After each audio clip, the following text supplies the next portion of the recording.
BJP is laying at the doorstep of the JDU essentially is that they haven't been able to tackle the law and order problem, and not just that, also questioning essentially the intent of the government to be able to bring the situation under control. How do you react to that? The BJP created propaganda. There is, in the first day, I very clear to you and your channel, there is no 144 imposed in the Sasaram. I talked to the senior SP, Vinit Kumar, there is imposed in the Sasaram in the section 144. So he said to me, it is totally humor. I also talked to the DM there, and I also talked to DIG. And the SP Vinit Kumar were patrolling the affected localities, issuing appeals for peace. And why the Amit Shah not questioning in the Vadodara incident? There is a government of BJP. It is also in the government in the central. Why he is not questioning in your state, in his own state? Why he is questioning before the law and order issues always in the Bihar?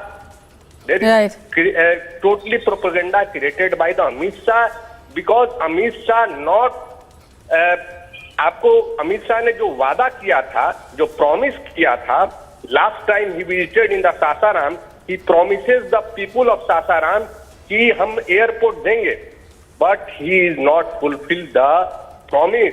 That's why वहां जो rally था अमित शाह का, उन्होंने postpone किया. हमारे प्रशासन ने 1600 पुलिसकर्मी वहां तैनात थे, 8 डीएसपी तैनात थे, 2 एसपी तैनात थे.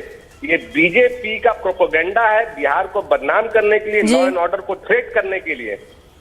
जी बहुत बहुत शुक्रिया हमसे बात करने का. Mayank Sinha over there from the JDU essentially saying that this is targeted propaganda against the JDU RJD government in Bihar.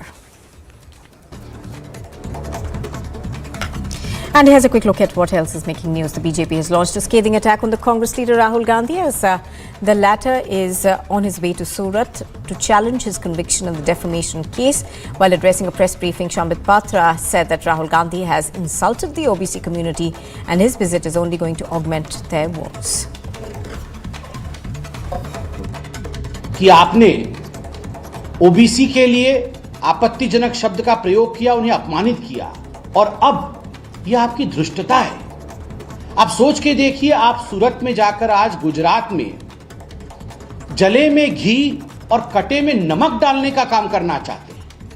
ये ओबीसी समाज के प्रति उनको जिस प्रकार से आपने गाली देने का काम किया है, the way you have abused the OBC community. Another bomb blast rocked Bihar's Sasaram area in the early hours of today amid the ongoing violent clashes there. Now, this comes a day after the 5 people were severely injured in an explosion that took place on the 1st of April. The incident took place at around 4 a.m.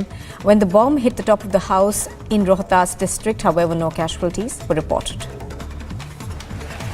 The DCW has launched an inquiry into repeated cases of sexual harassment with girls during college fests and summons Delhi police and Delhi University officials to appear before the commission with details of guidelines and systems that have been built to ensure that such cases are not repeated. Chennai police have said that it has arrested the Kalakshetra Professor Hari Padman following the complaint of sexual harassment for a former student. Adyar women police filed an FIR in the sexual harassment case Friday, according to the Chennai police officials. Professor Hari Padman was booked under 3 sections of the Women's Harassment Act. The King of Bhutan, Jigme Khesar Wangchu, officially visit India from the 3rd of April, which is today, to the 5th of April. According to the Ministry of External Affairs, he will be accompanied by Dr. Tandi Dorji, the Foreign Minister, and the Trade Minister, as well as senior officials of the Royal Government of Bhutan. His visit comes to India as he was invited by the President. West Bengal's Governor C.V. Bose on Sunday assured that culprits who created ruckus during the Shobha Yatra will be arrested. Bose further said that reinforcements have been rushed to the spot and culprits will be booked tonight itself and put behind bars.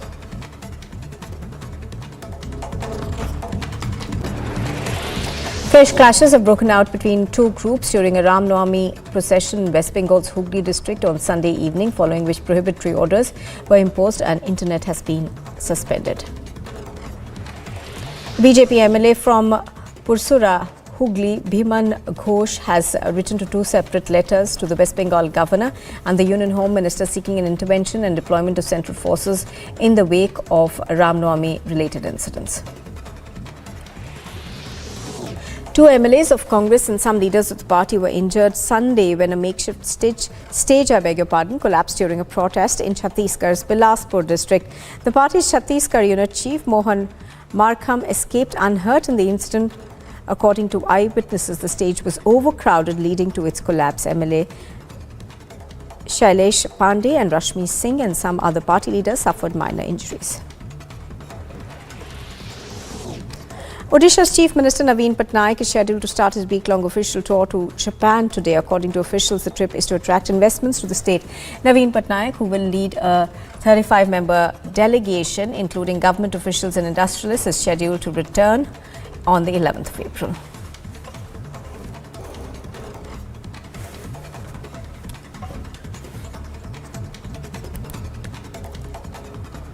Well, as the political face-off over Rahul Gandhi's Veer Savarkar insult continues, reactions have been coming into the comments that Rahul Gandhi made. In fact, the BJP has taken out a yatra across Maharashtra to protest Rahul Gandhi's comments, and Republic TV has spoken to Bhagwat Karad of the BJP. वीदा सावरकर जी जो स्वतंत्र सेनानी थे, उनके सम्मान में, उनके गौरव में आज यात्रा निकली है। ये यात्रा महाराष्ट्र के मुख्यमंत्री एकनाथ राव जी शिंदे साहब और हमारे उप मुख्यमंत्री माननीय देवेंद्र जी फडणवीस, इन्होंने आदेश दिया। उसके बाद हर विधानसभा क्षेत्र में 288 विधानसभा क्षेत्र में यात्रा है। वीदा सावर जी का अपमान कांग्रेस के ज्येष्ठ नेता राहुल गांधी बार बार करते हैं। वो कहते हैं मैं गांधी हूँ, मैं माफी नहीं मांगता, लेकिन वीदा सावरकर जी एक सच्चे देशभक्त थे। उनको काली पानी की सजा हुई थी, उतना ही नहीं तो अंधेरे कोठरी में उनको सजा हुई थी। लेकिन शरद पवार का इसी बीच जो है एक स्टेटमेंट सामने आया है। शरद पवार कह रहे हैं कि उनका बलिदान जो है भुलाया नहीं जा सकता, लेकिन शरद पवार जी महाविकास आघाड़ी के ज्येष्ठ नेता है, तो शरद पवार जी ने ये राहुल गांधी को समझना चाहिए। राहुल गांधी कांग्रेस के नेता होते भी तो एक उनकी महाविकास आघाड़ी है, और महाराष्ट्र में आने के बाद ऐसे वक्तव्य उन्होंने नहीं करना चाहिए। उतना ही नहीं तो उद्धव जी ठाकरे जो बाला साहब के जो चिरंजीव है, उनको भी समझाना चाहिए। इस प्रकार से उद्धव ठाकरे की मुश्किलें बढ़ गई थी राहुल गांधी के स्टेटमेंट के बाद। आपको लगता है कि ये बचाव की प्रक्रिया एक राजनीतिक स्टेटमेंट है सेटल ऑन होने के लिए? वो वैसा ही लगता है। शरद पवार जी बहुत होशियार और एक्सपीरियंस नेता है, और ये राजनीतिक स्टेटमेंट हो सकता है अगर उनको सही दिल। तो हमने तो आह्वान किया था कि उन लोगों के नेता ने इधर आना और सावरकर जी का अभिवादन करना। All right. In fact, the CPM has, however, come out in the defense of Rahul Gandhi, saying that the opposition must stand united over this. Let's listen into another reaction that we got. NCP chief Sharad Pawar has come forward and said that there is no point in, castigating or chiding Savarkar because he has done a lot and we cannot ignore his sacrifices. How do you react? Because the Congress is stern. They say that they do not believe in Savarkar and their stand is firm. What do you say? My first reaction is that there is no point now to make it a big issue. On Savarkar, various political streams, political parties and political leaders have the right to keep their own opinion. I have my own opinion. My party has. Savarkar cannot be treated as a patriot as far as we are concerned. And we are really shameful that Savarkar, had a history of writing a letter of pardon to the British colonial masters. And I have read those letters. The language was so shameful for the country. So in that way, we believe that Savarkar is not a person to be highlighted as a great hero. We, the Communist Party, sincerely believe that to make the issue as a big issue now is not politically needed now. Now the needful is that all those political forces who are trying to come together to save democracy, they should unite together and march forward. In that onward march, bringing in Savarkar issue as a big issue will be only helping the interests of the Sangh Parivar. We don't share that view.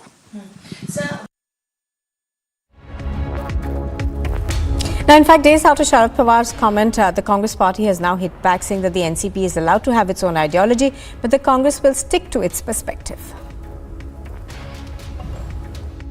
See, what Sharad Pawar ji has said, it's correct in his own way, but we are also correct in our own ways.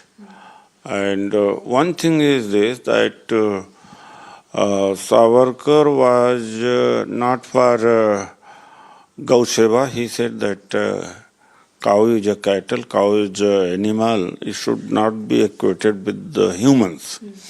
There I find that he is scientific. He has a scientific approach toward this. But this is also fact that he tendered apology many times. This is also fact that he drew salary and pension from the British government. So this also cannot be denied. And whatever the stand Sharad Pawar ji is holding, of course it's his choice to hold that. But the fact is this. All right, so that is the war of words that we are seeing between the BJP and the opposition over the comments that Rahul Gandhi made on Veer Savarkar. A look now at top international news this morning. A well-known Russian military blogger was killed in an explosion at a cafe in St. Petersburg Sunday in what appeared to be an audacious attack on high-profile pro-Kremlin figure. Now, according to officials, Vladimir Tartarsky died when a blast tore through the cafe where he was appearing as a guest of a pro-war group called Cyberfront Z. Now, authorities said that they were treating the case as suspected murder. The Taiwanese President Tsai Ing-wen arrived in Belize on Sunday as part of Taipei's efforts to reaffirm its diplomatic ties as a self-governing island with its remaining allies in Central America. Tsai's visit to Belize comes shortly after Honduras announced that it would break ties with Taiwan and switch its support to China, joining Nicaragua, Panama, El Salvador and Costa Rica. Finland's right-wing opposition National Coalition Party leader Petteri Orpo on Sunday claimed victory in the Nordic country's tightly fought parliamentary elections with 93.4% of the votes counted. His party looked set to get most seats in parliament, 48 out of 200 in total, with 20.5% support among votes cast. Around 500 people have gathered near a Ukrainian Orthodox church in Moscow after a Ukrainian soldier was assaulted there. The UOC MP said that the church was being stormed. The incident came after a Kyiv court ordered a leading priest to be put under house arrest on Saturday after Ukraine's top security agency said that he was suspected of justifying Russian aggression, a criminal case. Ukrainian authorities have stated that Sunday, March the 2nd, Russia had shelled the city of Kostianivka in Donetsk. Now, according to Andrei Yermak, the head of Ukraine's presidential administration, 6 people died and 8 people were injured. The Ukrainian president Sunday expressed his condolences to families and friends of 6 people who were killed in shelling in Donetsk region and 2 people killed in the Konotop district. The death count from the devastating and destructive tornadoes that have swept to the American South and Midwest has risen to 32, while parts of the southern plains braced for the possibility of their own round of severe weather. According to officials, the storm, which broke into America's homes, came on Friday and till now has crushed homes and businesses, ripped roofs off buildings, splintered trees and sent vehicles flying. Illinois Governor J.P. Pritzker has taken stock of the damage caused by tornadoes which hit the area and met with workers Sunday as cleanup efforts are underway. Meanwhile, officials in Illinois have praised the speed at which both emergency services and local people rushed to help those affected after storms and tornadoes wreaked devastation in the area, which took the lives of at least 27 people. The Russian Foreign Minister Sergei Lavrov, in a telephonic conversation, told the US Secretary of State Antony Blinken that it is up to the court to decide the fate of the Wall Street Journal's detained reporter. Lavrov stressed that Gershkovich had been detained red-handed when he was receiving secret data and was collecting data constituting a state secret, acting under the guise of journalist. Asa Hutchinson, who recently completed 2 terms as Arkansas's governor, said Sunday that he will seek the Republican presidential nomination, positioning himself as an alternative to Donald Trump, just days after the former president was indicted by a grand jury in New York. Hutchinson said Trump should drop out of the race, arguing that the office is more important than any individual. Well, I do. First of all, the office is more important than any individual person. And so for the sake of the office of the presidency, I do think that's too much of a sideshow and distraction, and he needs to be able to concentrate on his due process, and there is a presumption of innocence. Now, with 93.4% of the votes counted so far, Finland's right-wing party has claimed a huge victory in the general elections. The Prime Minister Marin has conceded defeat in these elections. Finland's main conservative party claimed victory in a parliamentary election in an extremely tight 3-way race. It was a great victory for Kokoomus. Finnish people, they want change. And that's why Kokoomus is the biggest party in Finland and in the parliament now. The centre-right National Coalition Party claimed victory with nearly all of the votes counted, coming out on top at 20.8. Expressing joy over victory, the NCP party leader Petri Orpo also said that he wanted NATO allies to know Finland would be a security provider to the alliance. First to Ukraine, we stand by you, with you. We cannot accept this terrible war, and we do all what need to help Ukrainian people because they fight for us. This is clear, and the message to Putin is go away from Ukraine because you will lost. Agency report, Republic TV. And on the other side, it's an open threat by Nitish Kumar's Neta, says will slit throats of those who oppose Nitish. And the BJP takes on Rahul Gandhi in an unrelenting attack.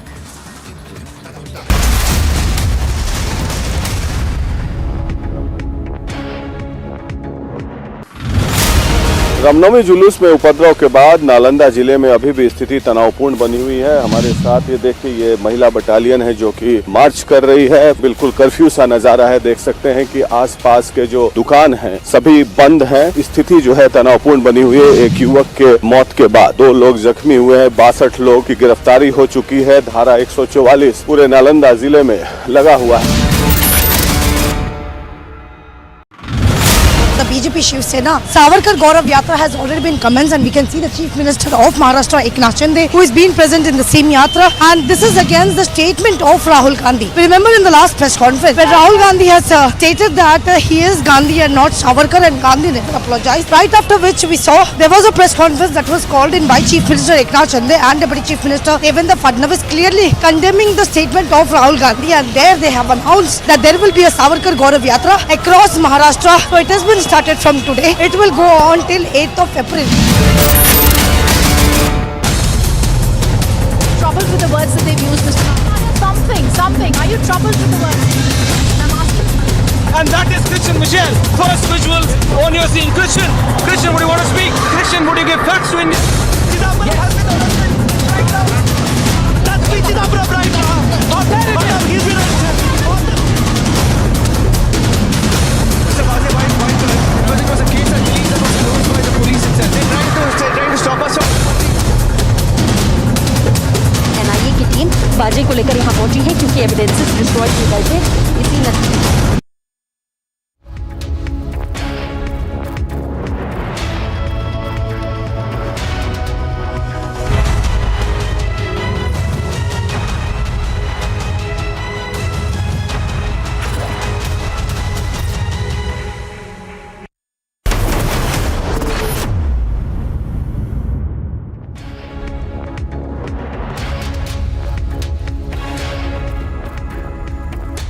Very good afternoon. You're watching live and breaking at 12 p.m. I'm Suesha Sound. We get you all the top stories we're tracking for you this afternoon. Also the tension that is prevalent in Sasaram, and of course how the parliament proceedings are continuing. That and much more in this edition. First, a quick check of the headlines.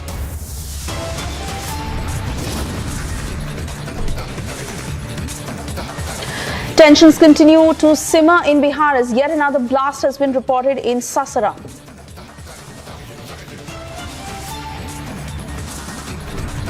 Nitish Kumar के कान को अड़ाए रखिए। नीतीश कुमार का विरोध तो हमारे समय कोई करता नहीं, करे तो हम गर्दन में उतार देंगे। इसमें कोई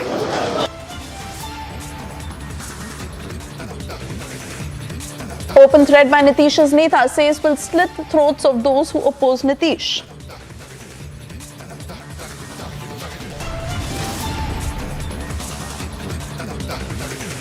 Disqualified Rahul to challenge his conviction. Congress asks cadre to gather.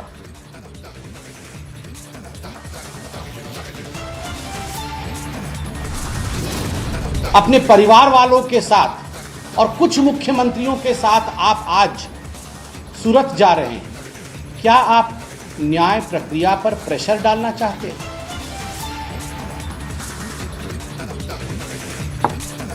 BJP takes on Rahul Gandhi in an unrelenting attack, asks if the Gandhis are above the law.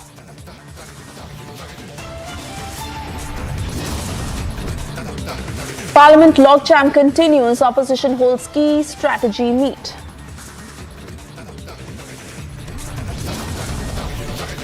Explosion at a cafe in Russia's St. Petersburg. Prominent Russian military blogger killed.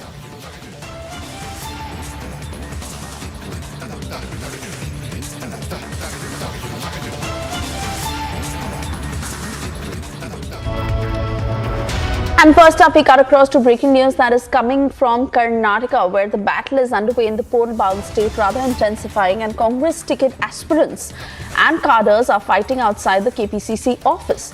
Congress workers threatened to consume poison if a ticket was not given to their candidate. A fight also broke out over the selection of candidates for Tarikri Assembly constituency. Madiwala community protests demanding a ticket for HM Gopala Krishna. In fact, another ticket aspirant is Srinivas, who is said to be a front runner in this race. Prajwal is joining us live on the broadcast as we save those pictures of protests outside the Congress office. Prajwal, certainly not good for the party, as Karnataka is an important state for them, and this infighting could lead to further dent in those chances as far as the party moving forward is concerned. But what is this fight about as far as giving a ticket to their aspirant is concerned? Sueshana, first and foremost, we need to learn that Tarikere Assembly constituency is in Chikmagaluru district, and there are two prominent leaders from this constituency.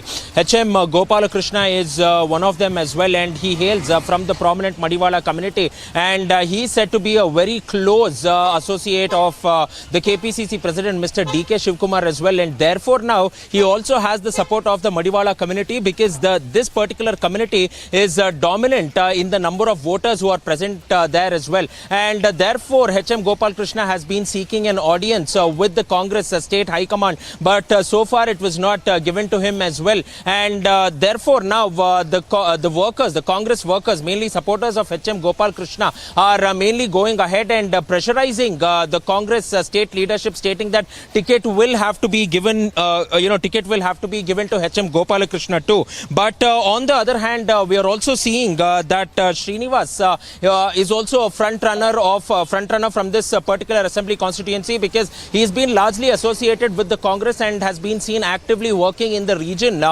for the past 4 to 5 years too, and therefore his supporters are also going ahead and demanding this ticket. And now initially they were fighting it out in the districts as well. We recently saw that in Chikmagaluru district on Saturday there was a massive ruckus which broke out, where the KPCC spokesperson was manhandled, he was beaten up and kicked as well, and now this has spilled onto the streets and has finally reached Bengal Bengaluru as well, because it is not only the Chikmagaluru Assembly constituency which is facing the problems, but Chikmagaluru as a whole district, around 7 to 8 assembly constituencies which has there. The entire Congress unit in the Chikmagaluru district is divided over the distribution of tickets for their supporters as well. So this is something which has happened, and in the meanwhile, the Congress has now gone on to issue a notice to all the Congress cadres, workers and as well as ticket aspirants, stating them not to make any scene in front of the office or else to go on and make derogatory remarks on social media. Otherwise, action will be taken and tickets will not be given.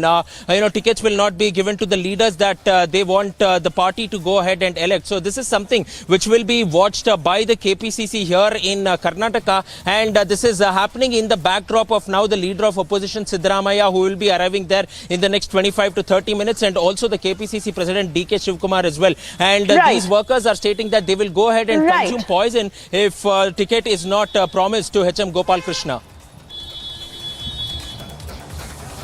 In fact, Prajwal, stay on with us. In continuation to the point that you're making, let's quickly flash those details on our screens also of the breaking news that is coming in. As Prajwal is telling us that how leader of opposition Siddaramaiah is to leave for New Delhi this evening. Siddaramaiah will be meeting AICC leaders in the national capital ahead of release of the second list, and the second list of the Congress is to be released after the CEC meet. State Congress leaders are also to head to New Delhi today, and the top leadership in the state will be discussing Rahul Gandhi's rally on the 9th of April in Kolar. So certainly further planning is underway, Prajwal, for which Siddaramaiah and other heads of Karnataka are to leave for New Delhi to meet with the top brass and also plan Rahul Gandhi's rally on the 9th of April. Throw more light on that, please. Absolutely, Suyesh. Now, today, Siddaramaiah, the leader of the opposition, will be leaving at 7:15 from the Kempegowda International Airport, and he will be landing at around 10:15 to 10:30 at in New Delhi. And tomorrow he will be meeting the top AICC leaders, which also includes KC Venugopal, Jairam Ramesh. He will also be accompanied by the AICC General Secretary Randeep Singh Surjewala. Now, this is mainly in regard to going ahead and selecting the remaining candidates for the 100 constituencies as well, because 124 tickets for 124 assembly constituencies has already been released by the Congress now, and the remaining 100 constituencies will have to be taken up. And this is turning out to be a very difficult ball game for the Congress in the state of Karnataka, because in 30 to 40 of the assembly constituencies there were only single candidates as well. So that was not turning out to be a problem. But in the remaining around 65 to 60 assembly constituencies is somewhat has become a headache for the Congress, because in some of the constituencies there are over 7 aspirants. In some of the assembly constituencies there are 9 as well,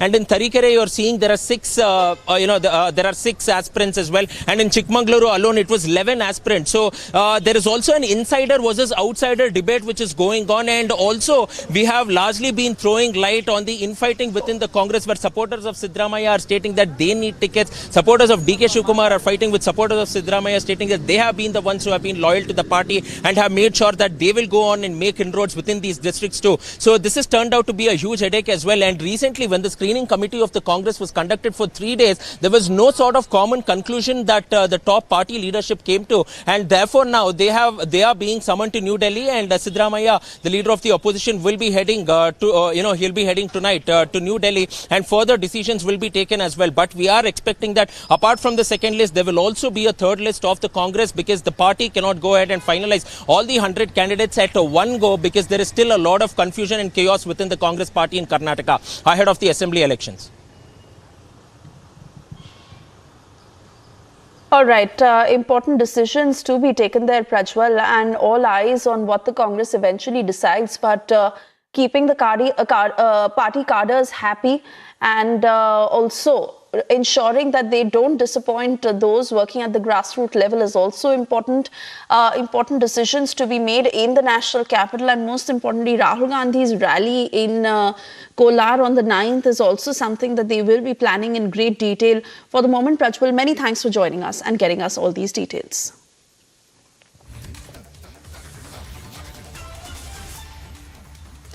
And shifting focus to the national capital now, where Prime Minister Narendra Modi will be inaugurating the Diamond Jubilee celebrations of CBI.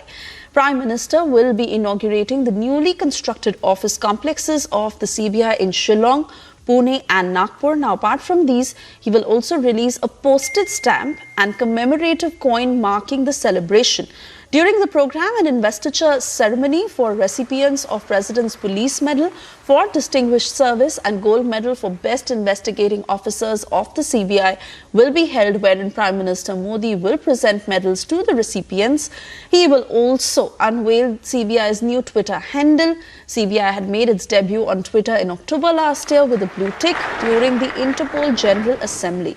The purpose of the handle was also to share news about the event. And those are live pictures coming in from Vigyan Bhawan. करते हैं माननीय प्रधानमंत्री जी का सतर्क एवं भ्रष्टाचार मुक्त भारत के प्रति समर्पित माननीय प्रधानमंत्री जी का हम सब हृदय से अभिनंदन करते हैं। मंच पर स्वागत है राष्ट्रीय सुरक्षा सलाहकार श्री अजीत डोभाल, केंद्रीय कार्मिक लोक शिकायत एवं पेंशन राज्य मंत्री डॉक्टर जितेंद्र सिंह एवं भारत के कैबिनेट सचिव श्री राजीव गौबा जी का। केंद्रीय अन्वेषण ब्यूरो की हीरक जयंती के अवसर पर इस सभागार में उपस्थित सभी गणमान्य अतिथियों का हार्दिक अभिनंदन है। इस कार्यक्रम की वेबकास्टिंग सीबीआई के देश भर के 67 शाखाओं एवं देश के प्रत्येक राज्यों के पुलिस महानिदेशक कार्यालय, भ्रष्टाचार निरोधक ब्यूरो एवं सतर्कता कार्यालयों में प्रसारित की जा रही है। माननीय, अप्रैल 1963 में अपनी स्थापना के उपरांत इन 60 वर्षों में सीबीआई ने एक बहुआयामी, बहुविषयक central police law enforcement agency के रूप में अपनी एक अलग पहचान बनाई है। ब्यूरो अपने कार्य में और अपने अधिकारियों एवं कर्मियों के व्यक्तिगत आचरण में भी भ्रष्टाचार के प्रति जीरो टॉलरेंस की नीति का पालन करने के लिए हमेशा प्रतिबद्ध है। कार्यक्रम की शुरुआत करते हुए हम निदेशक सीबीआई श्री सुबोध कुमार जायसवाल से अनुरोध करते हैं कि वे माननीय प्रधानमंत्री जी का अभिनंदन हीरक जयंती स्मृति चिन्ह देकर करें।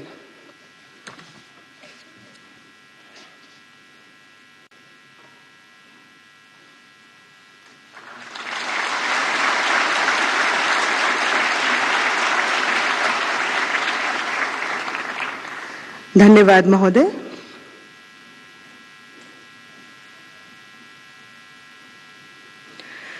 निदेशक सीबीआई श्री सुबोध कुमार जायसवाल से अनुरोध है कि वे कृपया स्वागत संबोधन दें।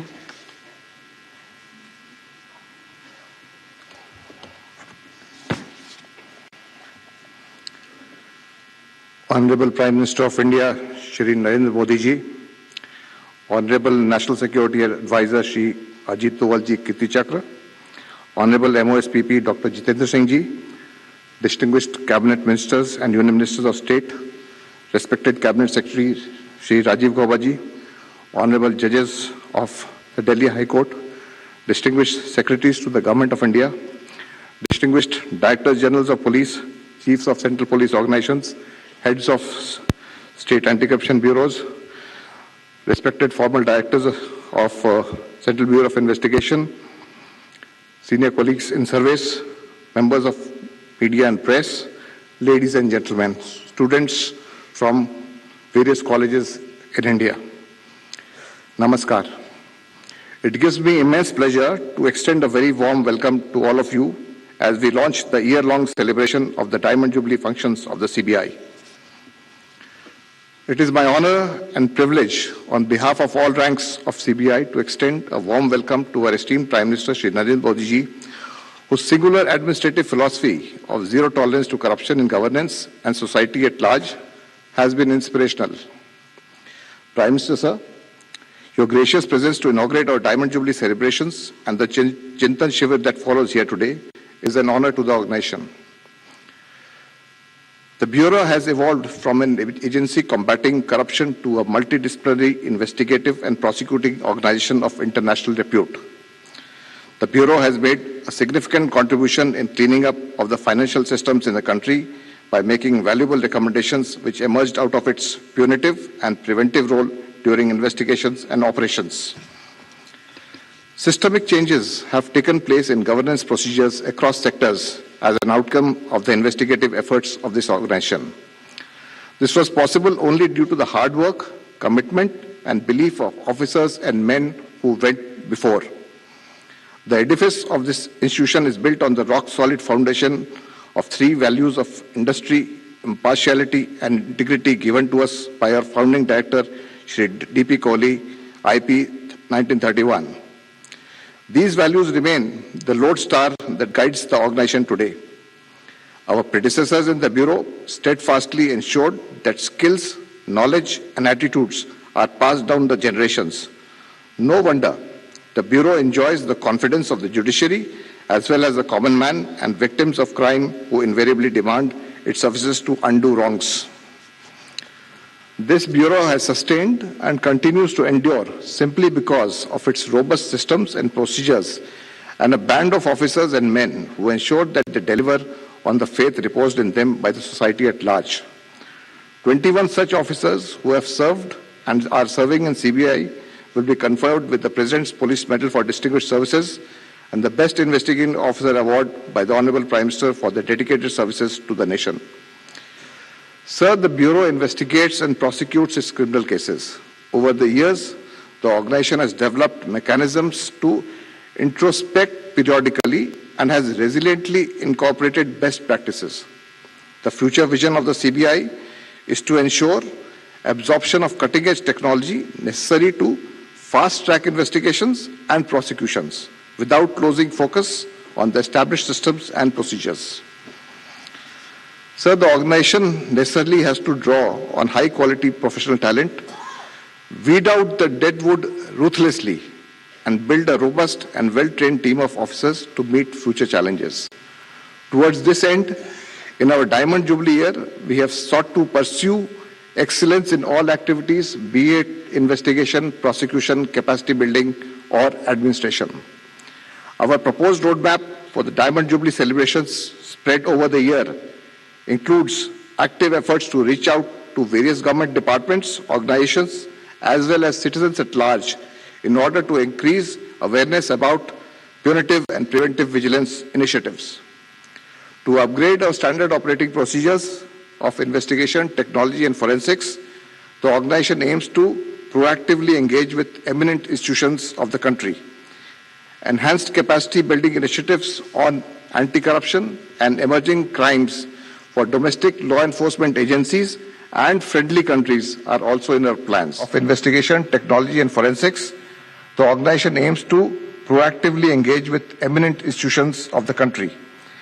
Enhanced capacity building initiatives on anti-corruption and emerging crimes for domestic law enforcement agencies and friendly countries are also in our plans.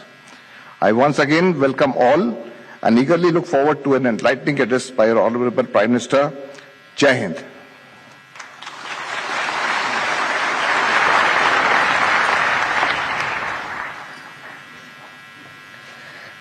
धन्यवाद महोदय। हीरक जयंती वर्ष पिछली उपलब्धियों का गौरव और आगे की लंबी यात्रा की आशा। आइए देखें केंद्रीय अन्वेषण ब्यूरो पर एक लघु फिल्म। प्रशासन में भ्रष्टाचार के उन्मूलन और सत्यनिष्ठा को स्थापित करने के लिए लौह पुरुष सरदार वल्लभ भाई पटेल जी के संकल्प से Delhi special police establishment act पारित हुआ। सन 1962 में श्री लाल बहादुर शास्त्री जी ने प्रशासन में भ्रष्टाचार की बढ़ती हुई घटनाओं से निपटने एवं सुझाव देने के लिए कस्तूरी रंगा संथानम कमेटी नियुक्त की। कमेटी की संस्तुतियों पर अमल करते हुए भारत सरकार ने 1 अप्रैल 1963 को रेजोल्यूशन द्वारा केंद्रीय अन्वेषण ब्यूरो अर्थात सीबीआई की स्थापना की। सीबीआई के प्रथम डायरेक्टर डीपी कोहली ने सीबीआई अधिकारियों का मार्गदर्शन करते हुए कहा, जनता आपसे कार्यकुशलता और सत्यनिष्ठा दोनों में उच्चतम स्तर की अपेक्षा करती है। उस विश्वास को बनाए रखना है। प्रारंभ से ही सीबीआई ने अपने आदर्श वाक्य उद्यमिता, निष्पक्षता एवं सत्यनिष्ठा के पथ पर चलते हुए अत्यंत जटिल एवं संवेदनशील मामलों की जांच में सत्य को उजागर कर देश की विभिन्न संस्थाओं और जनता का विश्वास अर्जित किया है।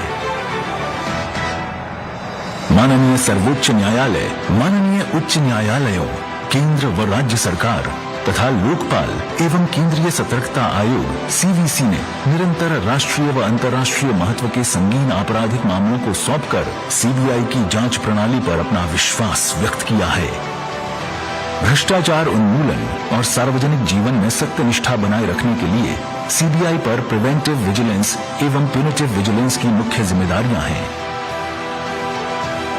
देश के आर्थिक स्वास्थ्य को सुनिश्चित करने के लिए CBI बैंक धोखाधड़ी और आर्थिक अपराधों की गहन जांच कर अपना महत्वपूर्ण योगदान देती रही है। CBI ने अनेक आर्थिक अपराधियों को न्यायपूर्वक दंड दिलाकर देश की आर्थिक प्रणाली में विश्वास बढ़ाया है। CBI केंद्र सरकार के प्रतिष्ठानों से जुड़े साइबर क्राइम के मामलों की जांच एवं G7 24/7 के नेटवर्क से अंतर्राष्ट्रीय डेटा संरक्षण के लिए अधिकृत नोडल एजेंसी है। देश की उत्कृष्ट जांच एजेंसी CBI पर गंभीर मामलों की जांच, अनुसंधान एवं उनके सफल अभियोजन का दायित्व है।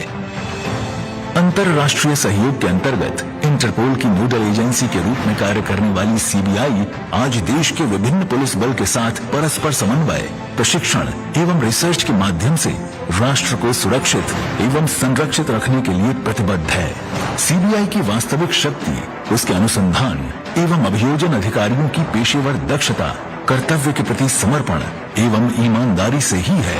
गाजियाबाद स्थित CBI अकेडमी में कड़े प्रशिक्षण में तब कर CBI ऑफिसर्स अपने विशिष्ट दायित्वों के लिए तैयार होते हैं। देश की सभी कानून प्रवर्तन संस्थाओं के लिए CBI की क्राइम मैनुअल एवं मानक संचालन प्रक्रियाएं गोल्ड स्टैंडर्ड मानी जाती हैं। निरंतर परिवर्तित होते आपराधिक परिवेश से निपटने के लिए नवीनतम तकनीकों को अपनाकर CBI ने कई अति विशिष्ट जांच प्रभाग एवं इकाइयां बनाई हैं। CBI के कार्यालयों का नेटवर्क श्रीनगर से तिरुवनंतपुरम एवं गांधीनगर से ईटानगर तक देश के 36 शहरों में स्थित है।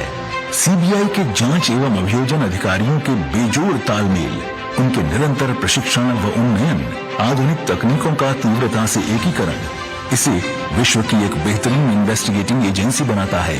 आज CBI का कन्विक्शन रेट करीब 75% है, जो वैश्विक मानकों से तुलनीय है। अंतर्राष्ट्रीय एजेंसियों के साथ निकट समन्वय से CBI ने वांछित भगोड़ों की भारत वापसी के लिए ऑपरेशन त्रिशूल, ड्रग संबंधित सूचना आदान प्रदान के लिए ऑपरेशन कर्क, साइबर अपराधों पर अंकुश लगाने के लिए ऑपरेशन चक्र एवं ऑनलाइन बाल यौन शोषण को रोकने के लिए ऑपरेशन मेघ चक्र लॉन्च किए हैं। भ्रष्टाचार के विरुद्ध जीरो टॉलरेंस की प्रतिबद्धता के साथ CBI राष्ट्र सेवा में समर्पित है। 60 वर्षों से लोगों के विश्वास का प्रतीक CBI आजादी के अमृत काल में उत्तरोत्तर उत्कृष्टता के लक्ष्य की ओर अग्रसर है। भ्रष्टाचार के खिलाफ एक निर्णायक कालखंड में हिंदुस्तान कदम रखता है।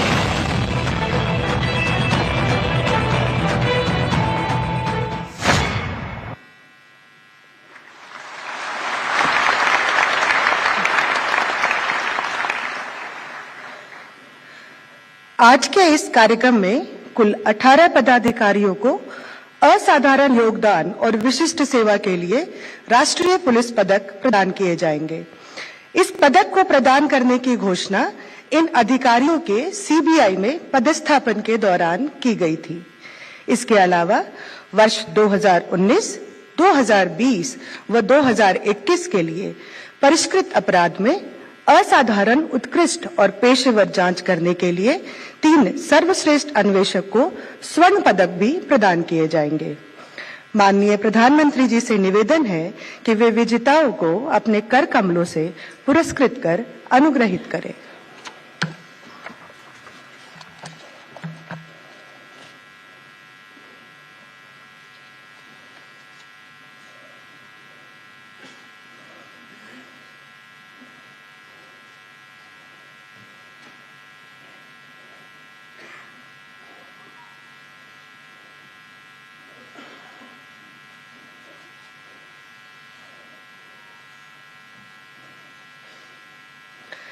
विशिष्ट सेवा के लिए राष्ट्रपति पुलिस पदक director general of police Sikkim Shri AK Singh.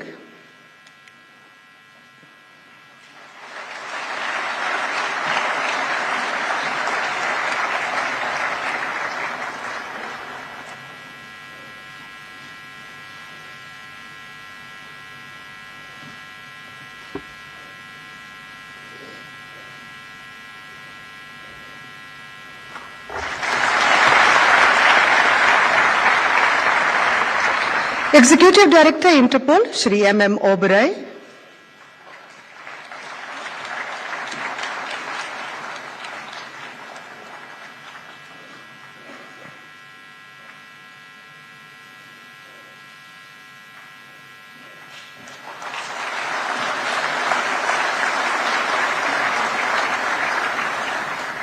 Superintendent of Police, Anti-Corruption Branch, Chennai, Shri Syed Bajlullah.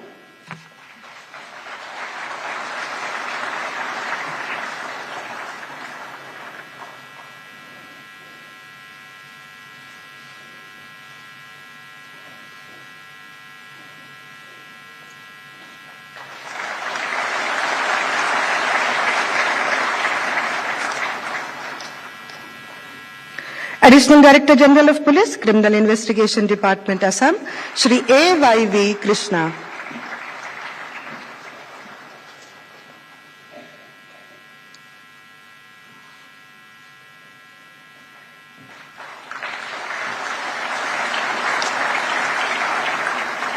Inspector Banking Security and Fraud Cell, Mumbai, Shri C.V. Pujari.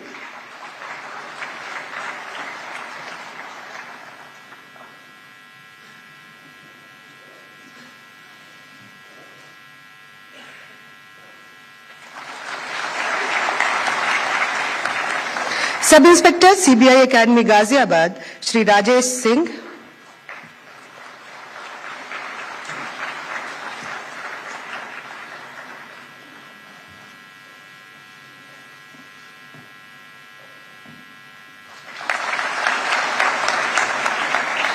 Joint Director CBI Chandigarh Zone, Shri Vineet Vinayak.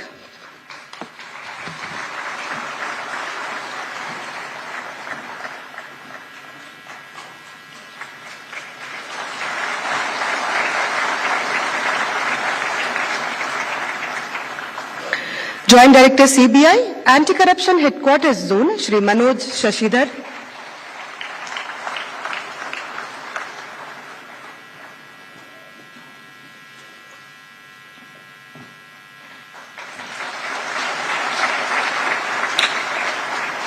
Superintendent of Police Special Crime New Delhi, Shri Kaptan Singh Lochab.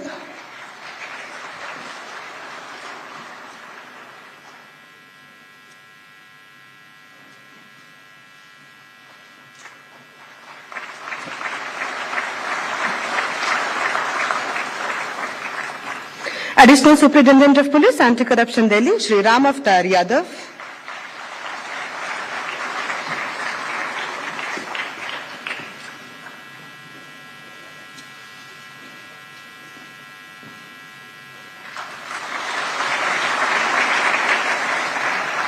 Additional Superintendent of Police, Anti-Corruption Branch, Chandigarh, Srimati Seema Pahuja.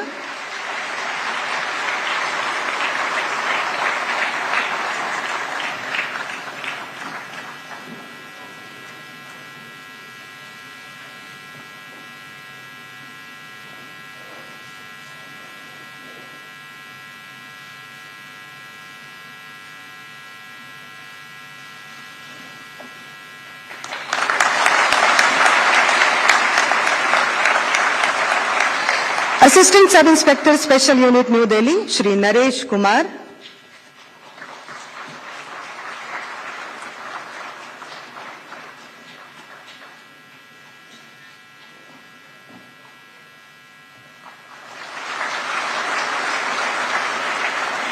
Joint Director CBI, Bhopal Zone, Shri Ramnesh Gir.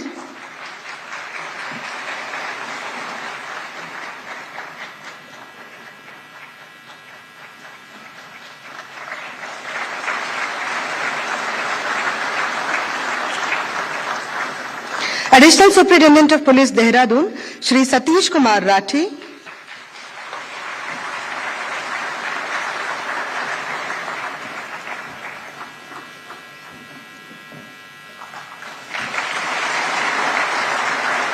Additional Superintendent of Police, Anti-Corruption Branch, Guwahati, Shri Anil Kumar Yadav.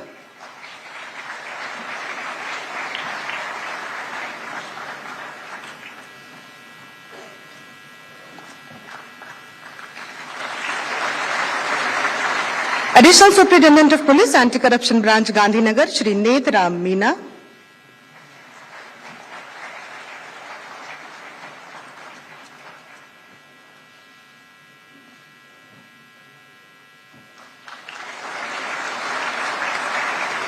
Assistant sub inspector anti corruption Delhi Shri Bansidhar Bijarnia,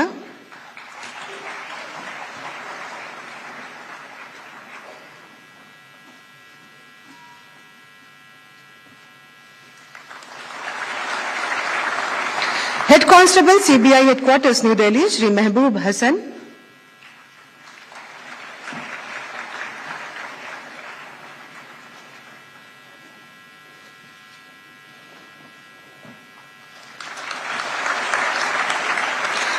gold medal for best investigating officer वर्ष 2019 के लिए deputy superintendent of police anti corruption branch Patna miss Vibha Kumari,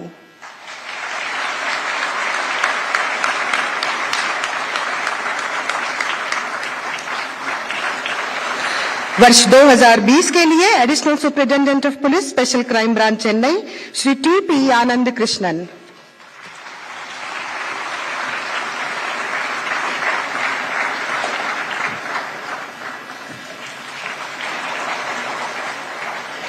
वर्ष 2021 के लिए additional superintendent of police anti corruption branch Mumbai Shri Pramod Kumar,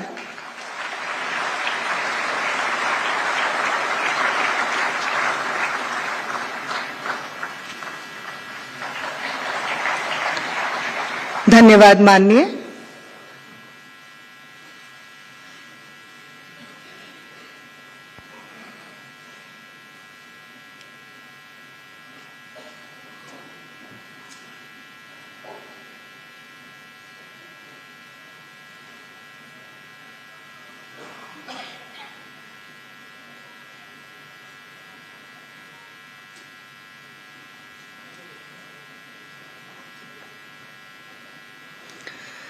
माननीय, CBI की नागपुर, शिलोंग और पुणे स्थित शाखाएं अस्थायी कार्यालय परिसरों से संचालित हो रही थी। सरकार की स्वीकृति से इन शहरों में भी आधुनिक सुविधाओं से लैस ब्रांच ऑफिसेज का निर्माण कार्य पूर्ण हो गया है। हीरक जयंती के उपलक्ष्य पर हम माननीय प्रधानमंत्री जी से अनुरोध करते हैं कि वो रिमोट का बटन दबाकर इन 3 नवनिर्मित कार्यालय परिसरों का उद्घाटन करें।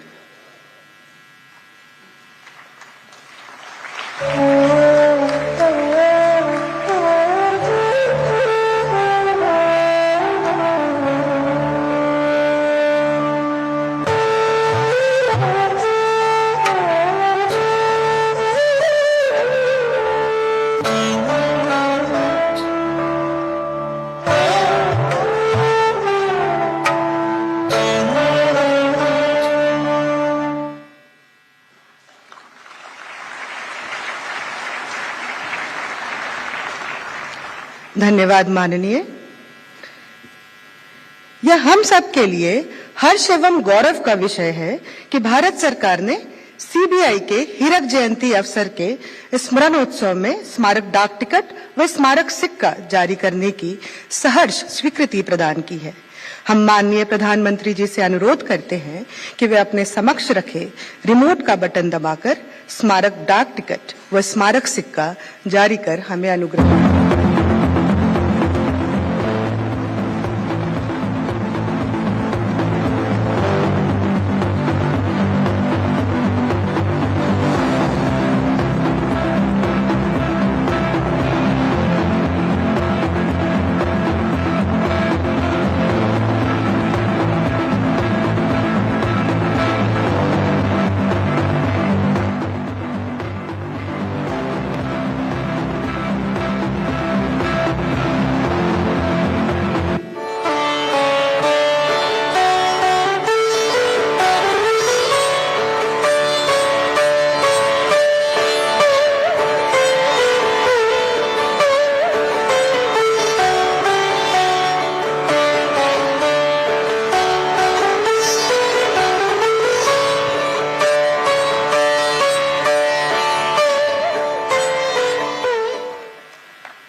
धन्यवाद माननीय। एंटी करप्शन व साइबर अपराध विषयों पर जागरूकता बढ़ाने व इससे संबंधित सूचना का प्रसार प्रसार करने के लिए हीरक जयंती पर CBI social media platform Twitter पर आज डेब्यू कर रहा है। माननीय प्रधानमंत्री जी से अनुरोध है कि वे अपने समक्ष रखे रिमोट का बटन दबाकर सीबीआई का ट्विटर हैंडल लॉन्च करें।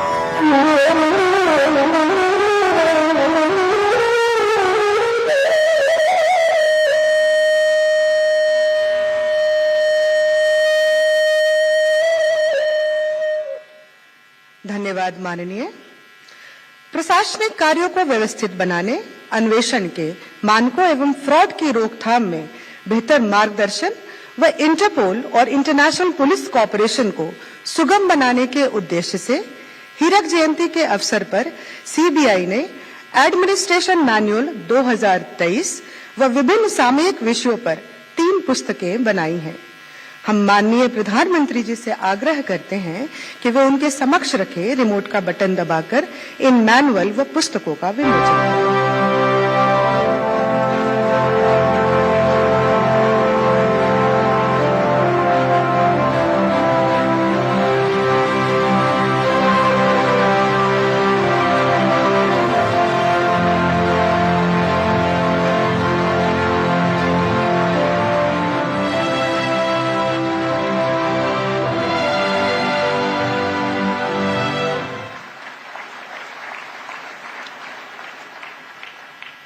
धन्यवाद माननीय।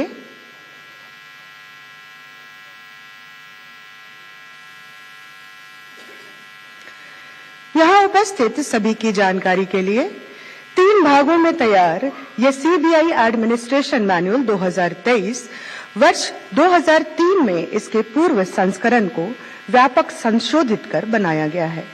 इसमें तत्पश्चात हुए प्रशासनिक परिवर्तन, वेलफेयर, राहत और वित्त से संबंधित विषयों की जानकारी समाहित की गई है।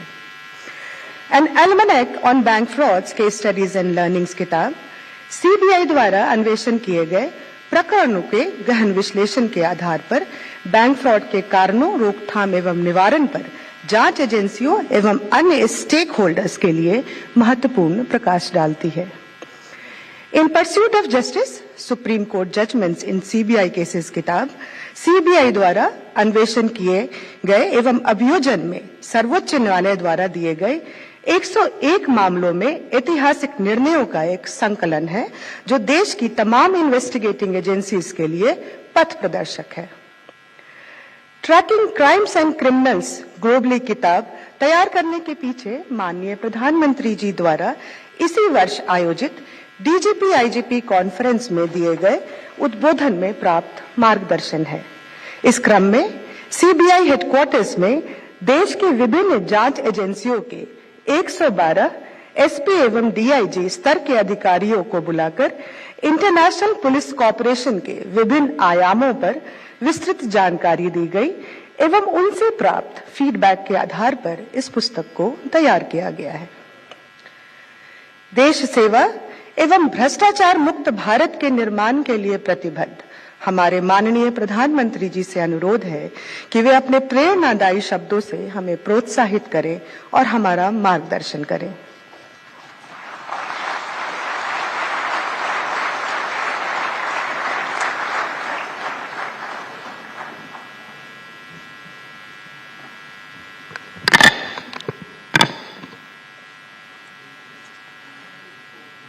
केंद्रीय मंत्रिमंडल के मेरे सहयोगी डॉक्टर जितेंद्र सिंह जी, राष्ट्रीय सुरक्षा सलाहकार श्री अजीत डोवाल जी, कैबिनेट सेक्रेटरी, डायरेक्टर सीबीआई, अन्य अधिकारीगण, देवी और सज्जनों, आप सभी को सीबीआई के 60 वर्ष पूरे होने हीरक जयंती के इस अवसर पर बहुत बहुत बधाई।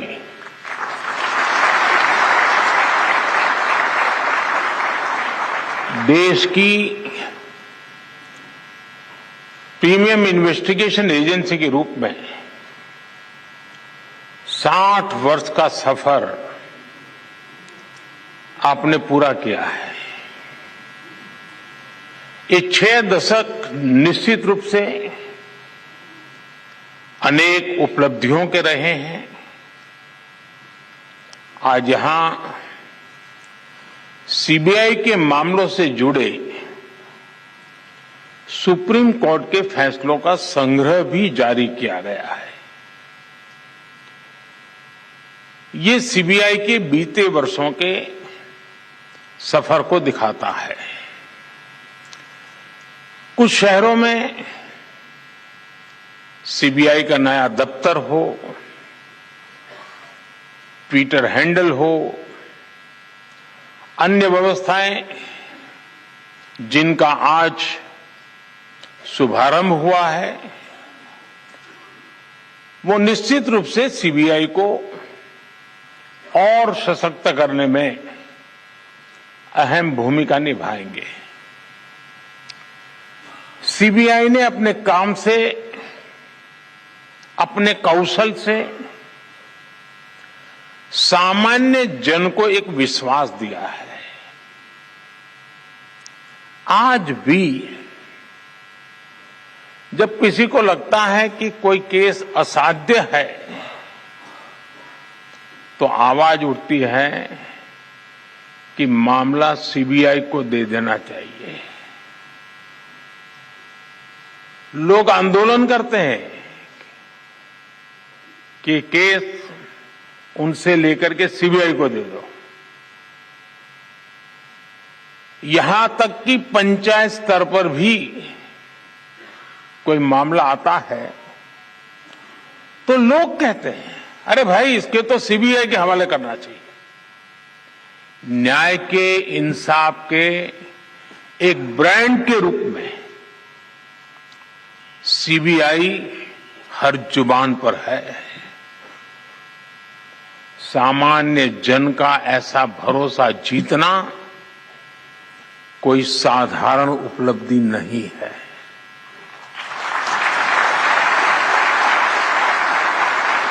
और इसके लिए पिछले 60 वर्षों में जिनने योगदान दिया है, इस संगठन में रहे सभी अधिकारी, सभी कर्मचारी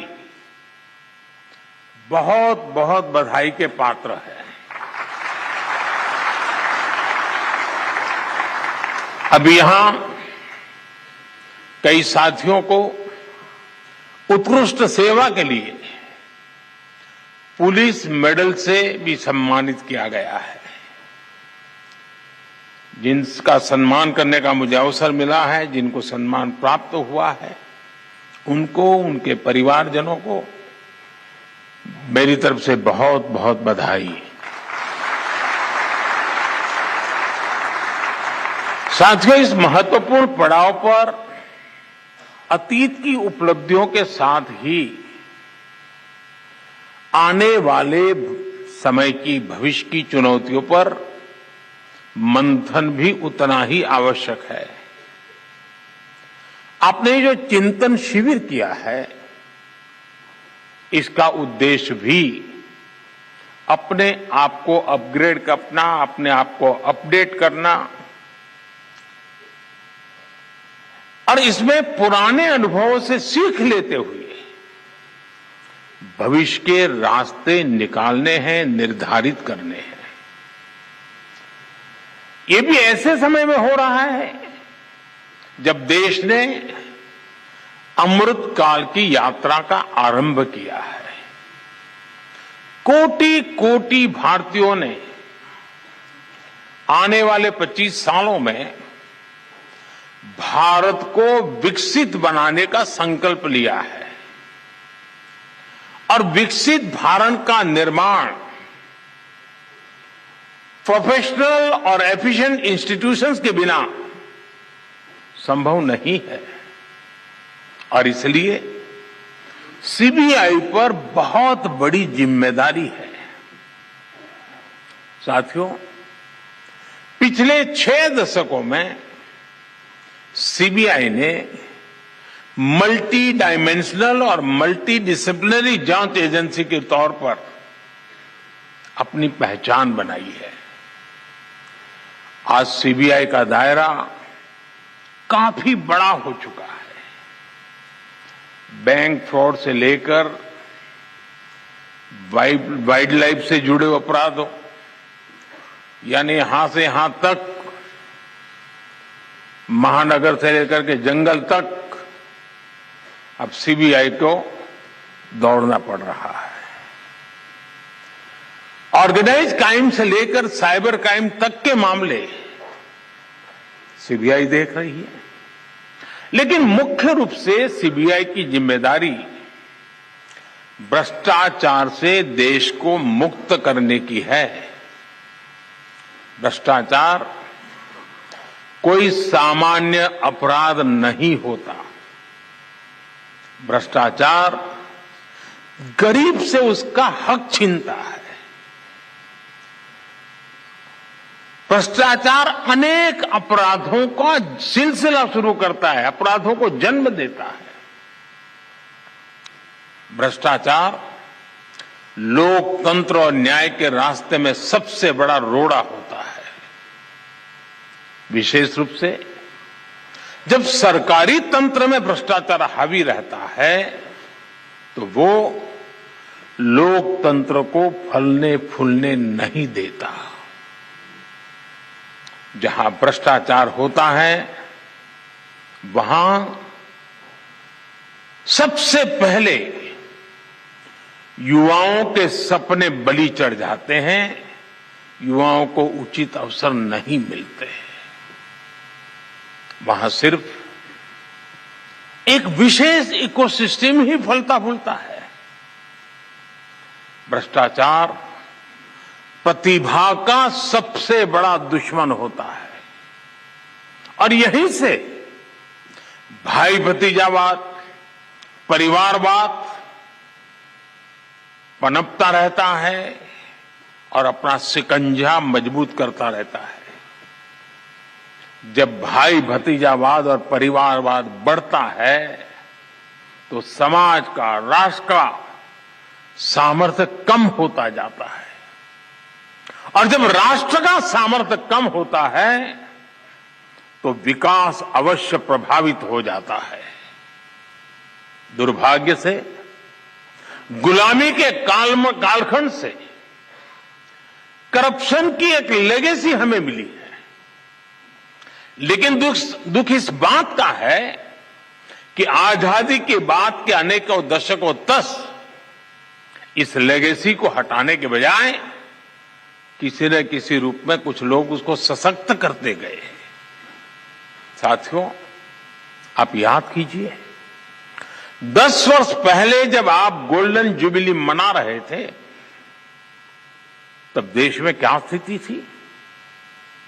तब की सरकार के हर फैसले, हर प्रोजेक्ट सवालों के घेरे में थे। करप्शन के हर केस में पहले के केस से बड़ा होने की होड़ लगी हुई थी। तूने इतना किया तो मैं इतना करके दिखाऊंगा। आज देश में इकोनॉमी की साइज के लिए लाख करोड़ यानी ट्रिलियन डॉलर की चर्चा होती है, लेकिन तब घोटालों की साइज के लिए लाख करोड़ की टर्म मशहूर हुई थी। इतने बड़े बड़े घोटाले हुए, लेकिन आरोपी निश्चिंत थे। उन्हें पता था कि तब का सिस्टम उनके साथ खड़ा है और इसका असर क्या हुआ? देश का व्यवस्था पर भरोसा टूट रहा था। पूरे देश में करप्शन के खिलाफ आक्रोश लगातार बढ़ रहा था। इससे पूरा तंत्र छिन्न भिन्न होने लगा। लोग फैसला लेने से बचने लगे। पॉलिसी पैरालिसिस का माहौल बन गया। इसने देश का विकास ठप कर दिया। देश में आने से निवेशक डरने लगे। करप्शन के उस कालखंड ने भारत का बहुत ज्यादा नुकसान किया। साथियों, साल 2014 के बाद हमारा पहला दायित्व व्यवस्था में भरोसे को फिर कायम करने का रहा और इसलिए हमने काले धन को लेकर, बेनामी संपत्ति को लेकर मिशन मोड पर एक्शन शुरू किया। हमने भ्रष्टाचारियों के साथ साथ भ्रष्टाचार को बढ़ावा देने वाले कानूनों पर प्रहार करना शुरू किया। अब याद कीजिए, सरकारी टेंडर प्रक्रियाएं, सरकारी ठेके, ये सवालों के सबसे बड़े घेरे में थी। हमने इनमें पारदर्शिता को प्रोत्साहन दिया। आज जब हम 2G और 5G स्पेक्ट्रम के आवंटन की तुलना करते हैं तो अंतर साफ साफ नजर आता है।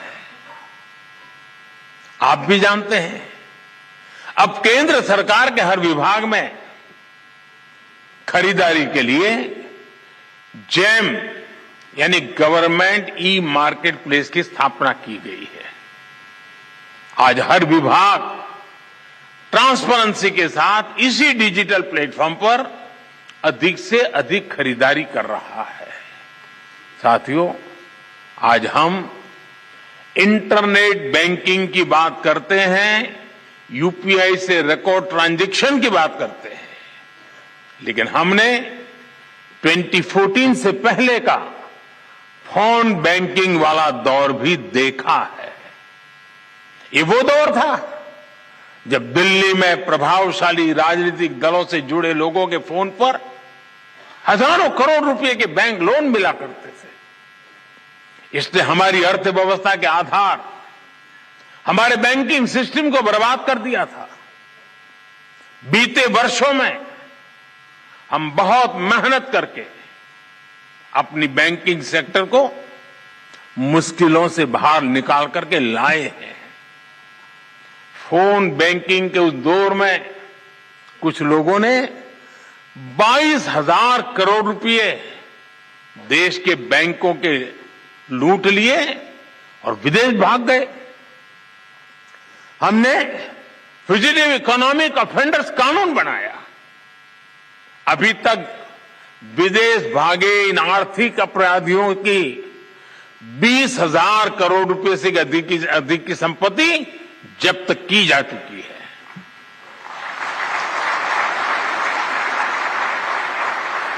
साथियों, भ्रष्टाचारियों ने देश का खजाना लूटने का एक और तरीका बना रखा था जो दशकों से चला आ रहा था। ये था सरकारी योजनाओं के लाभार्थियों से लूट। पहले की सरकारों में जो मदद गरीब लाभार्थियों के लिए भेजी जाती थी वो बीच में ही लूट ली जाती थी। राशन हो, घर हो, स्कॉलरशिप हो, पेंशन हो, ऐसी अनेक सरकारी स्कीम्स में असली लाभार्थी खुद को ठगा हुआ महसूस करते थे। और एक प्रधानमंत्री ने तो कहा था, 1 रुपया जाता है 15 पैसा पहुंचता है। 85 पैसों की चोरी होती थी। पिछले दिनों में सोच रहा था, हमने डीबीटी के द्वारा करीब 27 लाख करोड़ रुपए नीचे लोगों में पहुंचाया है। अगर उस हिसाब से देखता तो 27 लाख करोड़ में से करीब करीब 16 लाख करोड़ कहीं चले गए होते। आज जनधन, आधार, मोबाइल की ट्रिनिटी से हर लाभार्थी को उसका पूरा हक मिल रहा है। इस व्यवस्था से 8 करोड़ से अधिक फर्जी लाभार्थी सिस्टम से बाहर हुए हैं। जो बेटी पैदा नहीं हुई वो विधवा हो जाती थी और विधवा पेंशन चलता था। डीबीटी से देश के करीब 2.25 लाख करोड़ रुपए गलत हाथों में जाने से बचे हैं। साथियों, एक समय था जब सरकारी नौकरियों में इंटरव्यू पास कराने के लिए भी जमकर के भ्रष्टाचार होता था। हमने केंद्रीय भर्तियों की ग्रुप सी, ग्रुप डी भर्तियों से इंटरव्यू खत्म कर दिया। एक समय में यूरिया के भी घोटाले होते थे। हमने यूरिया में नीम कोटिंग कर इस पर भी लगाम लगा दी। डिफेंस डील्स में भी घोटाले आम थे।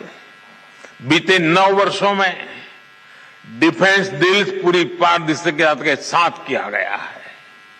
अब तो हम भारत में ही अपनी जरूरत का रक्षा सामान बनाने पर बल दे रहे हैं। साथियों, भ्रष्टाचार के विरुद्ध लड़ाई को लेकर ऐसे अनेक कदम आप भी बता सकते हैं, मैं भी गिना सकता हूं, लेकिन अतीत के हर अध्याय से हमें कुछ न कुछ सीखने की जरूरत है।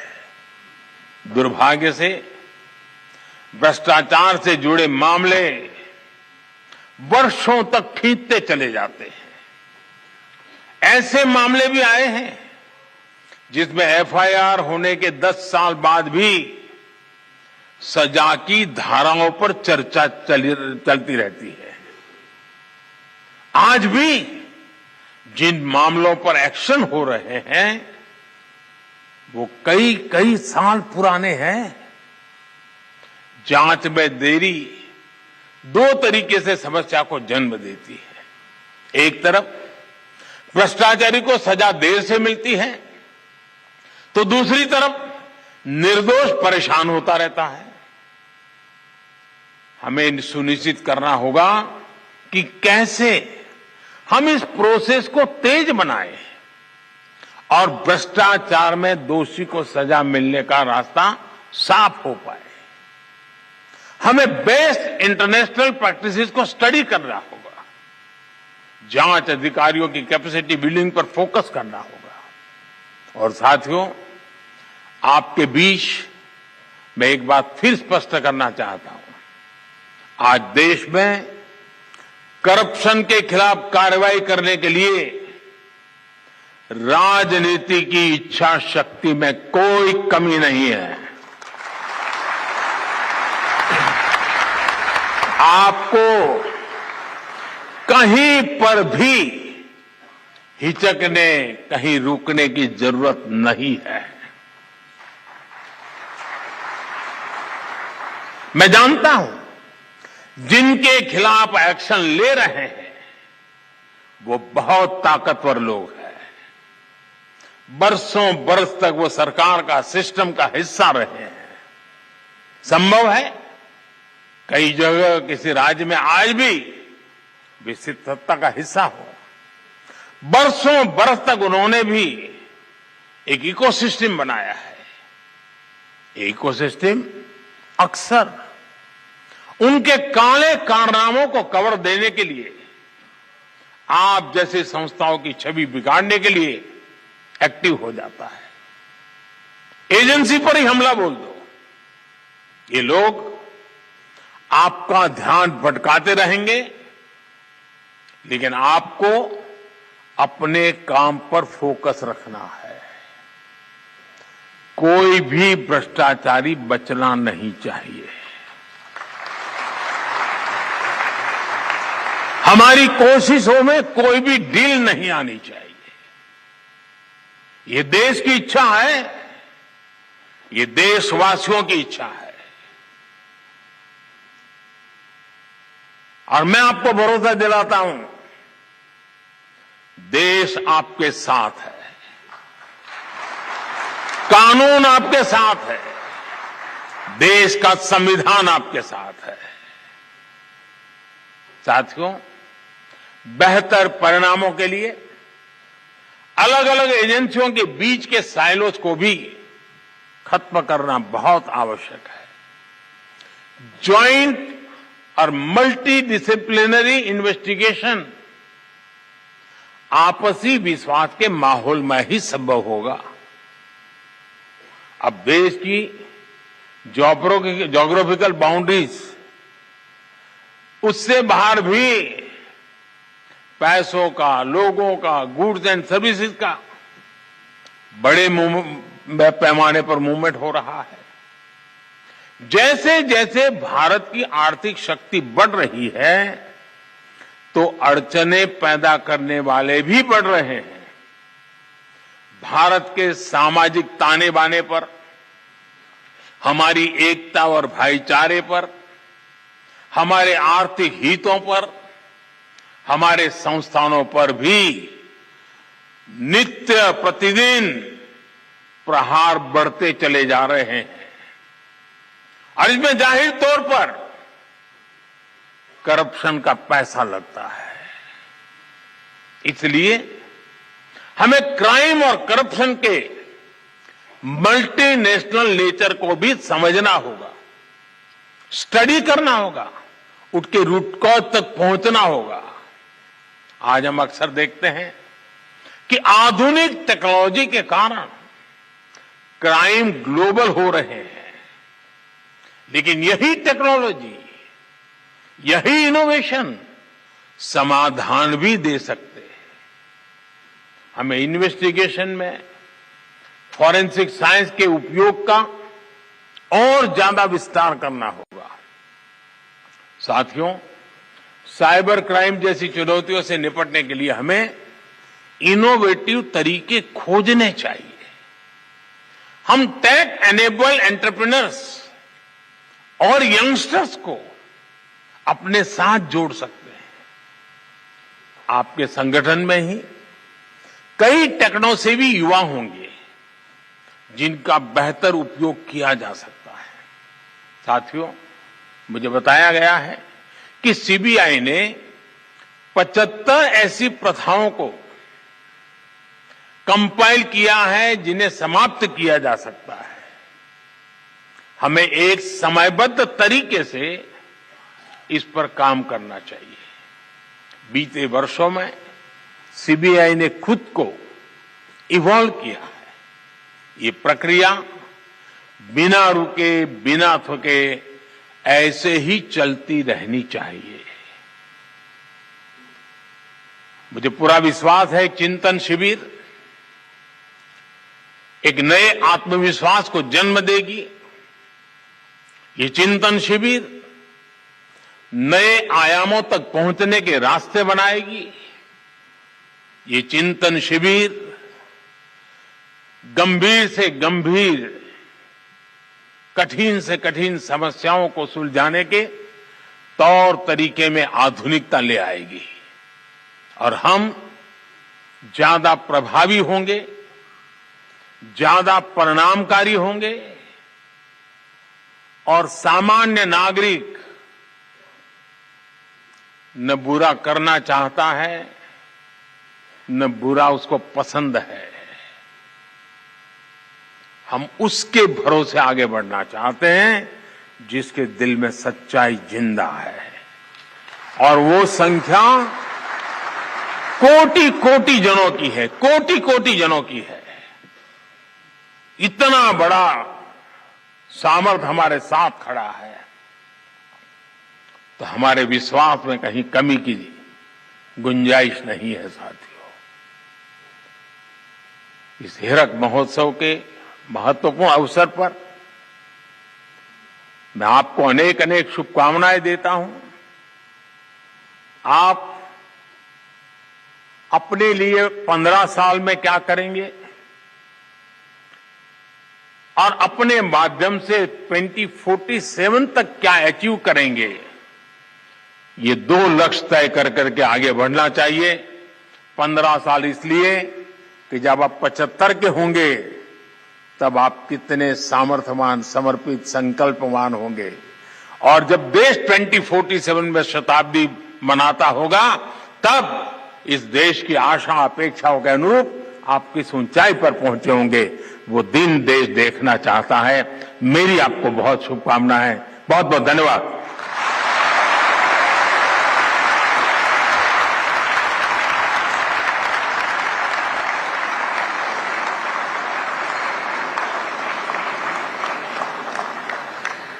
धन्यवाद माननीय।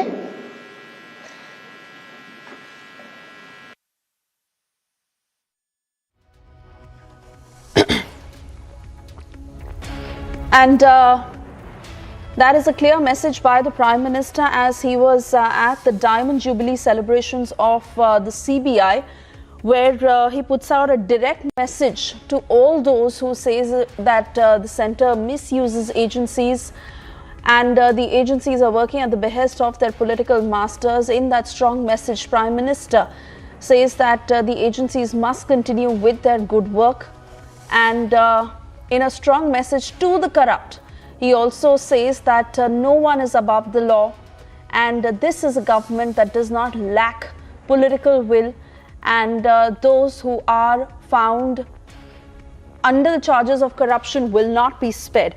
Cutting across to my colleague Shravan Sen, who's joining us live from Vigyan Bhawan. Shravan, that was a rousing message by the Prime Minister and a direct attack at the Congress also in that video that has been tweeted by the BJP, where they're calling it a lost decade, and also saying that this is a government that has the political will. They will not back down, and the naysayers can go on and on to say that the centre is misusing agencies, but that must not deter the spirits of the agencies to crack down upon those who are corrupt.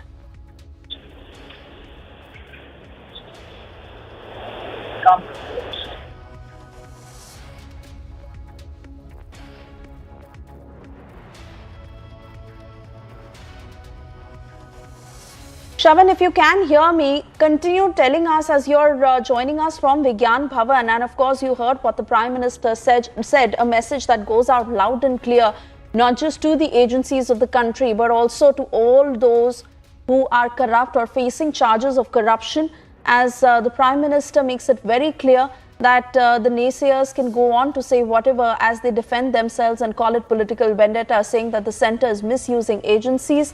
But this is a government with a strong political will to take on those who are corrupt, and the agencies must not feel deterred in any which way as far as their spirits of cracking down on those who are corrupt are concerned.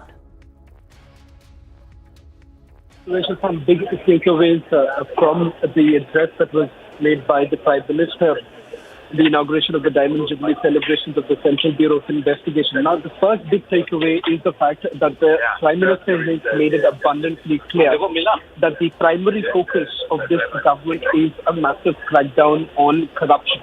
And he certainly sent out this entire message at a time when the central agency has come under immense scrutiny of the opposition parties, in which the Prime Minister says that the people of this country are with you, and the fact that this corruption and crackdown should continue. In fact, a strong message that he sent out saying that not a single corrupt person should be allowed to go scot-free, and that's the message that perhaps the Prime Shravan, Minister... I apologize, I'm having to interrupt you here, but Mr. Tom Varadkar is also with us on the phone line. Very good afternoon to you, sir. Your response to the strong message that Prime Minister gives from Vigyan Bhawan, where he tells the agencies to do their work no matter what those who face charges of corruption say. They may be in powerful positions, but the fact is that the agencies must crack down on the corrupt. That is the position that the BJP and Prime Minister have been holding for quite some time. And this is in continuation to that line of thinking, zero tolerance on corruption. And he has told the CBI very categorically that they should go to walk the last mile, book the person, whoever he may be, and this fight for corruption must continue. And the government, they will completely back them. There will be attacks on the institution. There will be attacks on the political dispensation. Despite that, we need to book those who are cheating the exchequer. Message is loud and clear. We've been saying that, and we'll continue to say that, because that is the position of the Bharatiya Janata Party, our Prime Minister, and the CBI, which is fighting corruption day out and day night. Mr. Varadkar, I also want a response on this video that has been tweeted by the BJP, which is a direct attack on the Congress party, sir. This video that calls out former Prime Minister Manmohan Singh, and the very fact that he did not have a say in front of the top leadership of the Congress, calling this a lost decade for the country. That was true.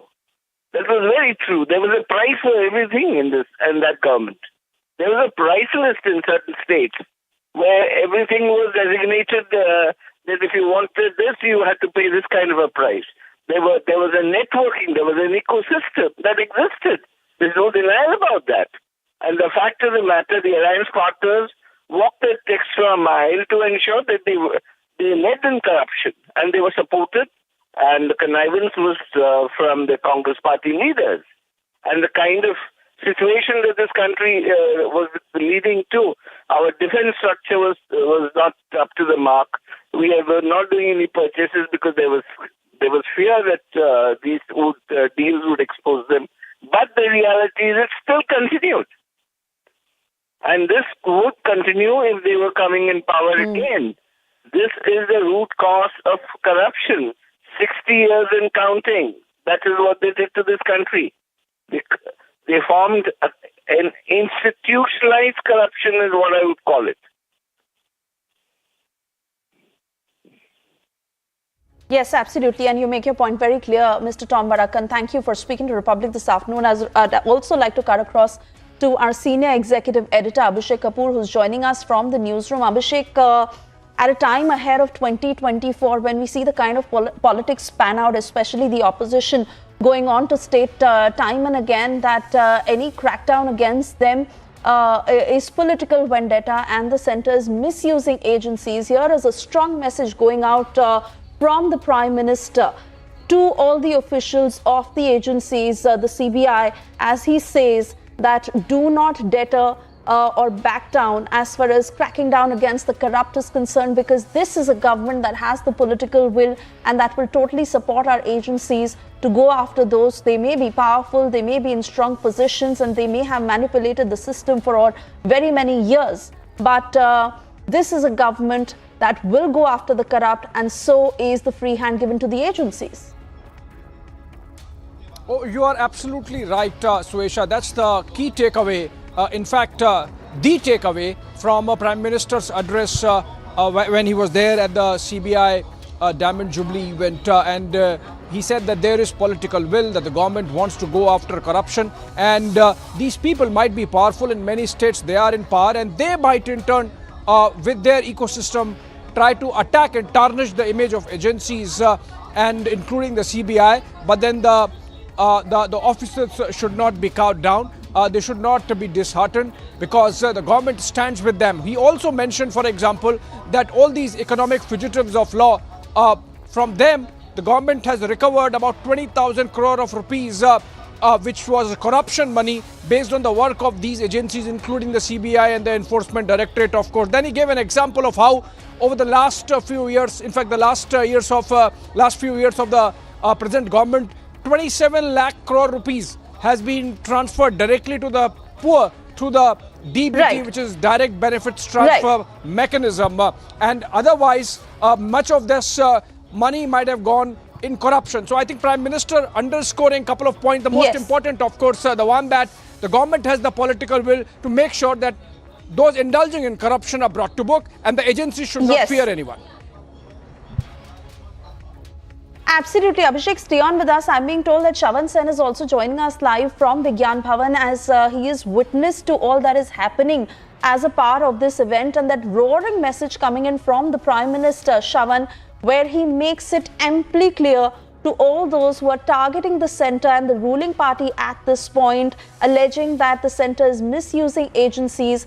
He tells the officials straight up, for all the agencies that go after those who are corrupt, do not give it a second thought.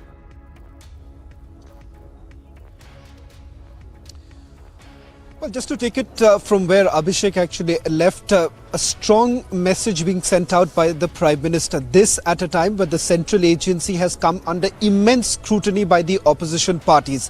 While the Prime Minister did not specifically take the name of any opposition party, but made it abundantly clear that when the Central Bureau of Investigation was celebrating its Golden Jubilee about 10 years ago, the situation was extremely different. And the situation at that point in time was that perhaps every possible government scheme or for that matter a defense deal, all were written with corruption, and that had a direct impact on the development of this country, the growth of this country. And that is the reason why they're saying that the crackdown on corruption becomes imperative at this stage, because if that's the only way perhaps the country can grow, because otherwise it could lead to what it happened about 10 years ago, when a situation of policy paralysis existed only because corruption was in abundance. And that is the reason why the Prime Minister, when he sends across this message to the Central Bureau of Investigation, to the officers, it does actually make a lot more sense, because remember, the CBI has come under immense scrutiny from the opposition parties, because they say that the cases that have been taken up by the Central Bureau of Investigation is selective in nature. Now, that too has also been answered by the Prime Minister, who says that, most of these cases that have been investigated, are being investigated, were also cases that were already registered in the past. So having said that, it becomes very, very important that he sends across this message that right now the country is with the central agency, and the objective of this government, the crackdown on corruption, will continue no matter what people have to say about it. All right, Shravan and Abhishek, I want to thank you for joining us and putting all this into perspective. Of course, we'll keep playing out excerpts of that very, very important message that the Prime Minister puts out today from Vigyan Bhawan at that CBI event. But for the moment, we shift our focus to what is happening in Bengal.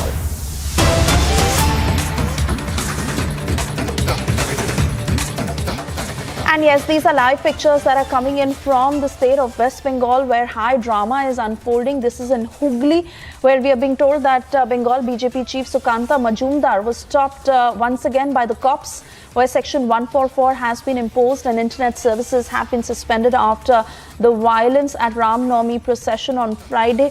Remember, similar charge that Sukanta Majumdar had made yesterday also, where he said that he was not being allowed to meet with the victims or their families, as he was stopped by the cops, as he alleged that the cops are working hand in glove with the TMC government and not following due process to give justice to the victims. I want to cut across to Kishale, my colleague from Republic Bangla, who will be able to throw more light on these allegations that are being leveled by Sukanta Majumdar in this latest attack.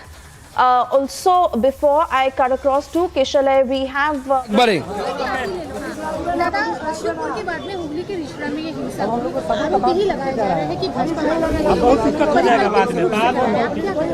देखिए, बम मारा गया मस्जिद से, पत्थर फेंके गए मस्जिद से और मुस्लिम मोहल्ला से। भाजपा कैसे प्लान करेगी? भाजपा प्लान करती तो भाजपा के पास पत्थर होता ना, बम भाजपा के पास होता।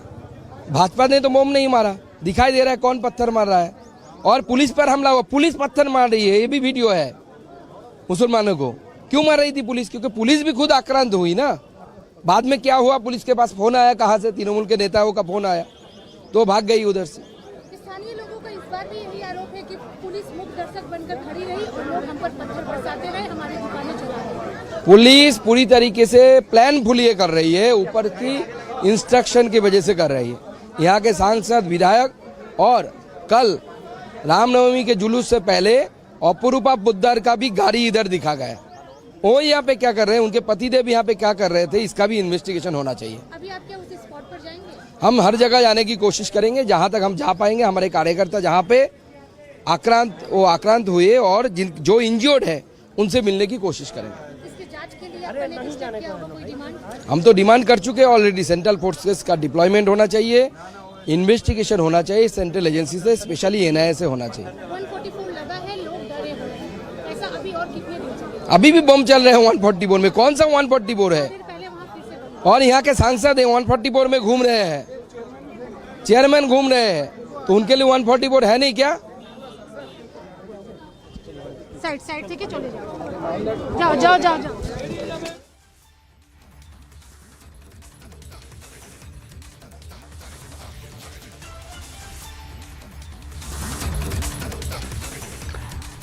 All right, cutting across to Kishale, who's live with us on the broadcast. Kishale, once again, the same that is being said by Sukanta Majumdar that the police is stopping him in the pretext of 144 being imposed, but he has been trying to meet the victims and their families on the ground. He's not being allowed, as he says, that it is on purpose, such that he does not reach out to the reality of what has happened. And he's also been saying that the police is working hand in glove with the TMC government that has been making an attempt to target the BJP in the state. Well, exactly, Suesha. You rightly pointed out that Shukanta Majumdar again re-emphasized the same points that he was making yesterday. When we were talking yesterday, he was stopped at Howrah.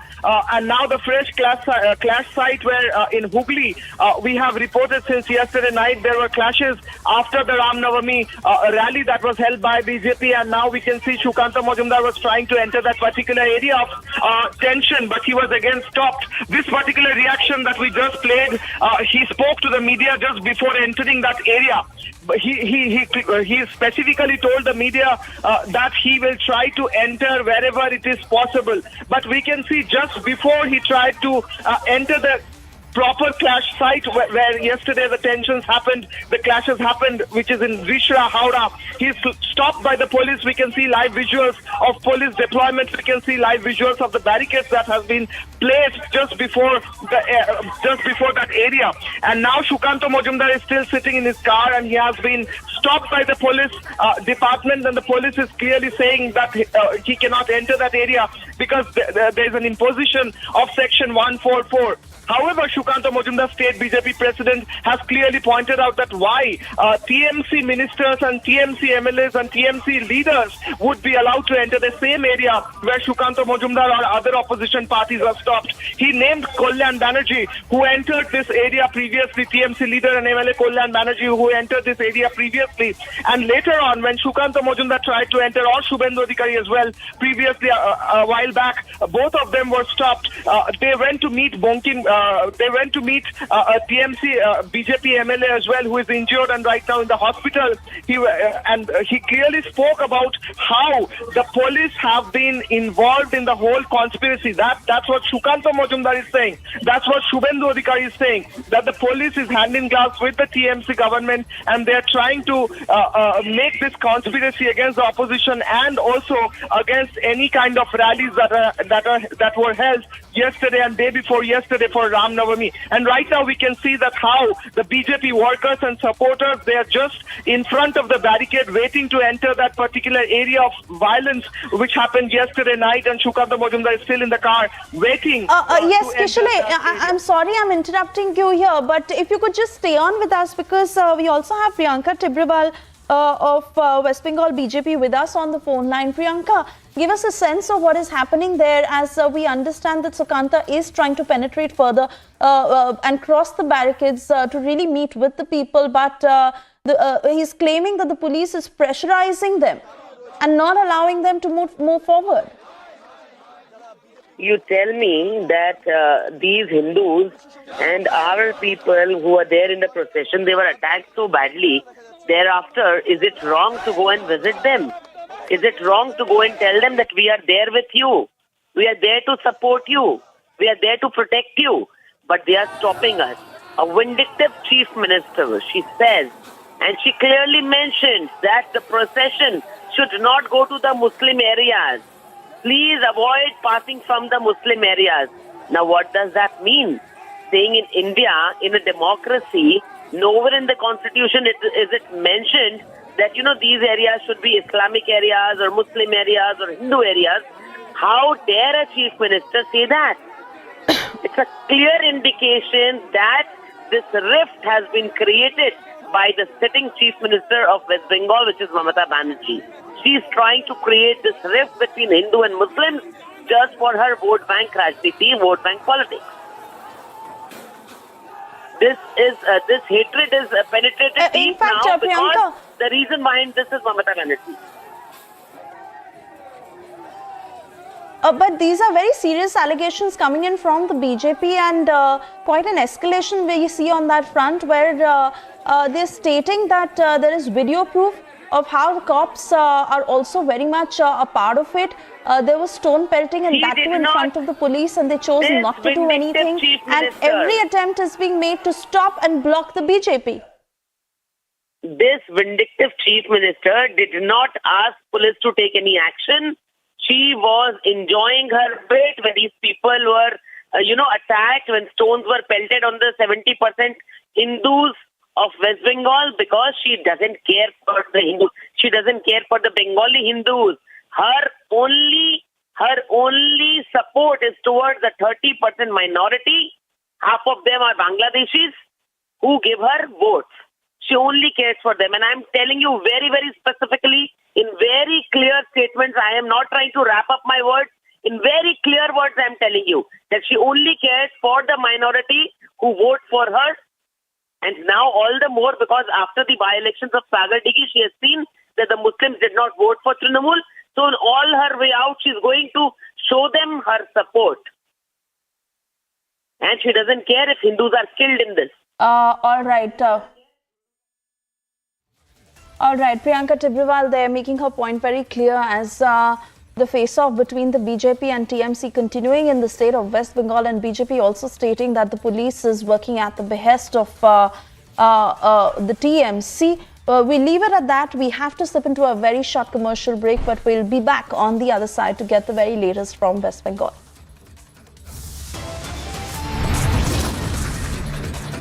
And there is a huge storm over the insult to Savarkar as demand is growing for Rahul's apology. Also, it is an all-out chaos in Congress, cadres fighting for tickets in battleground Karnataka.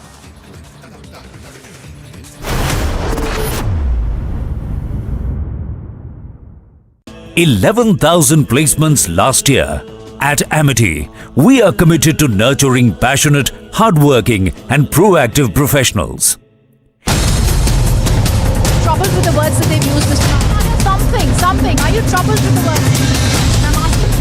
And that is Christian Michel. First visuals on your scene. Christian, what do you want to speak? Christian, would you give facts to India? Chidambaram has been arrested right now. That's me, Chidambaram right now. There it is. He's been arrested.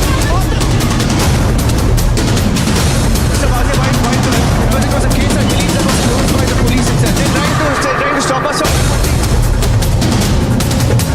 NIA की team बाजे को लेकर यहाँ पहुंची है क्योंकि evidences destroy किए गए थे इसी नतीजे 200 to 300 supporters are gathered here. Are they trying to stop? Today the whole nation is looking at you. What exactly are your thoughts? Why must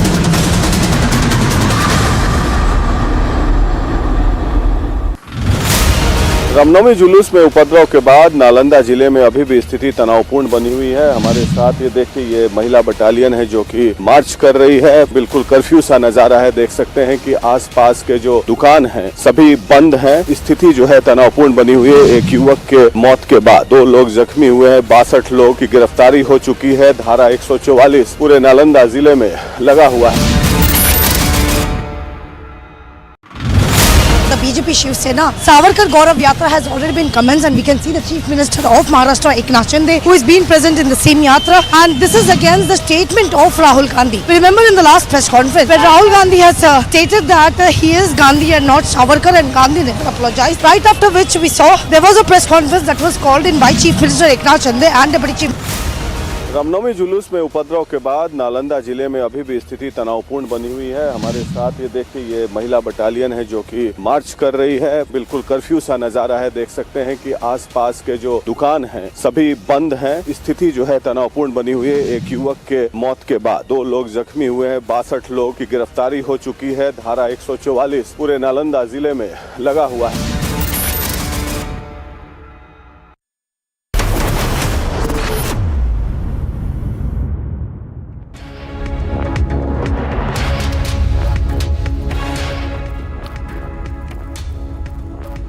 Very good afternoon. You're watching Republic TV with me, Rakshita Mishra. Let's get you started with all the top stories making headlines at this hour.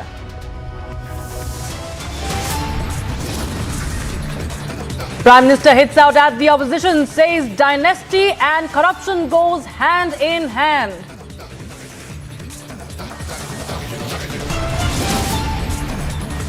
Storm over insult to India's freedom icon Savarkar. Demand grows for Rahul Gandhi's apology.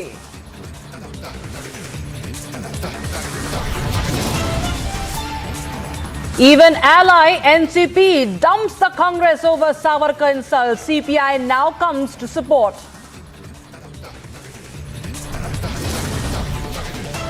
Mega face-off in Bihar Assembly as Nalanda and Sasaram violence becomes the top focus.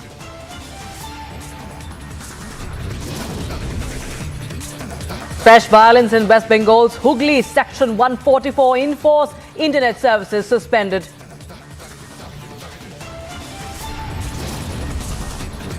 And all-out chaos in Vadra, Congress as cadres fight for tickets in battleground Karnataka.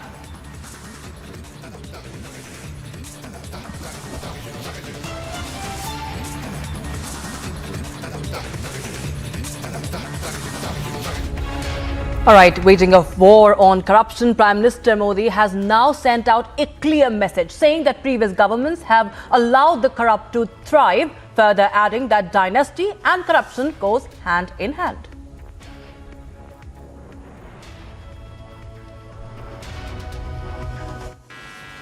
भ्रष्टाचार प्रतिभा का सबसे बड़ा दुश्मन होता है और यहीं से भाई भतीजावाद, परिवारवाद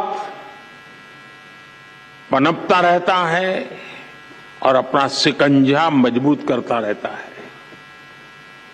जब भाई भतीजावाद और परिवारवाद बढ़ता है तो समाज का, राष्ट्र का सामर्थ्य कम होता जाता है और जब राष्ट्र का सामर्थ्य कम होता है तो विकास अवश्य प्रभावित हो जाता है।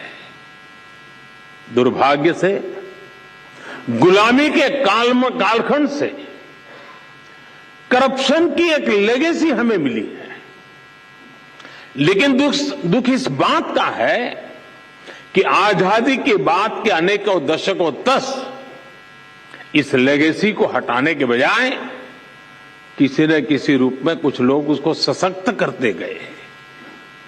साथियों, आप याद कीजिए 10 वर्ष पहले जब आप गोल्डन जुबिली मना रहे थे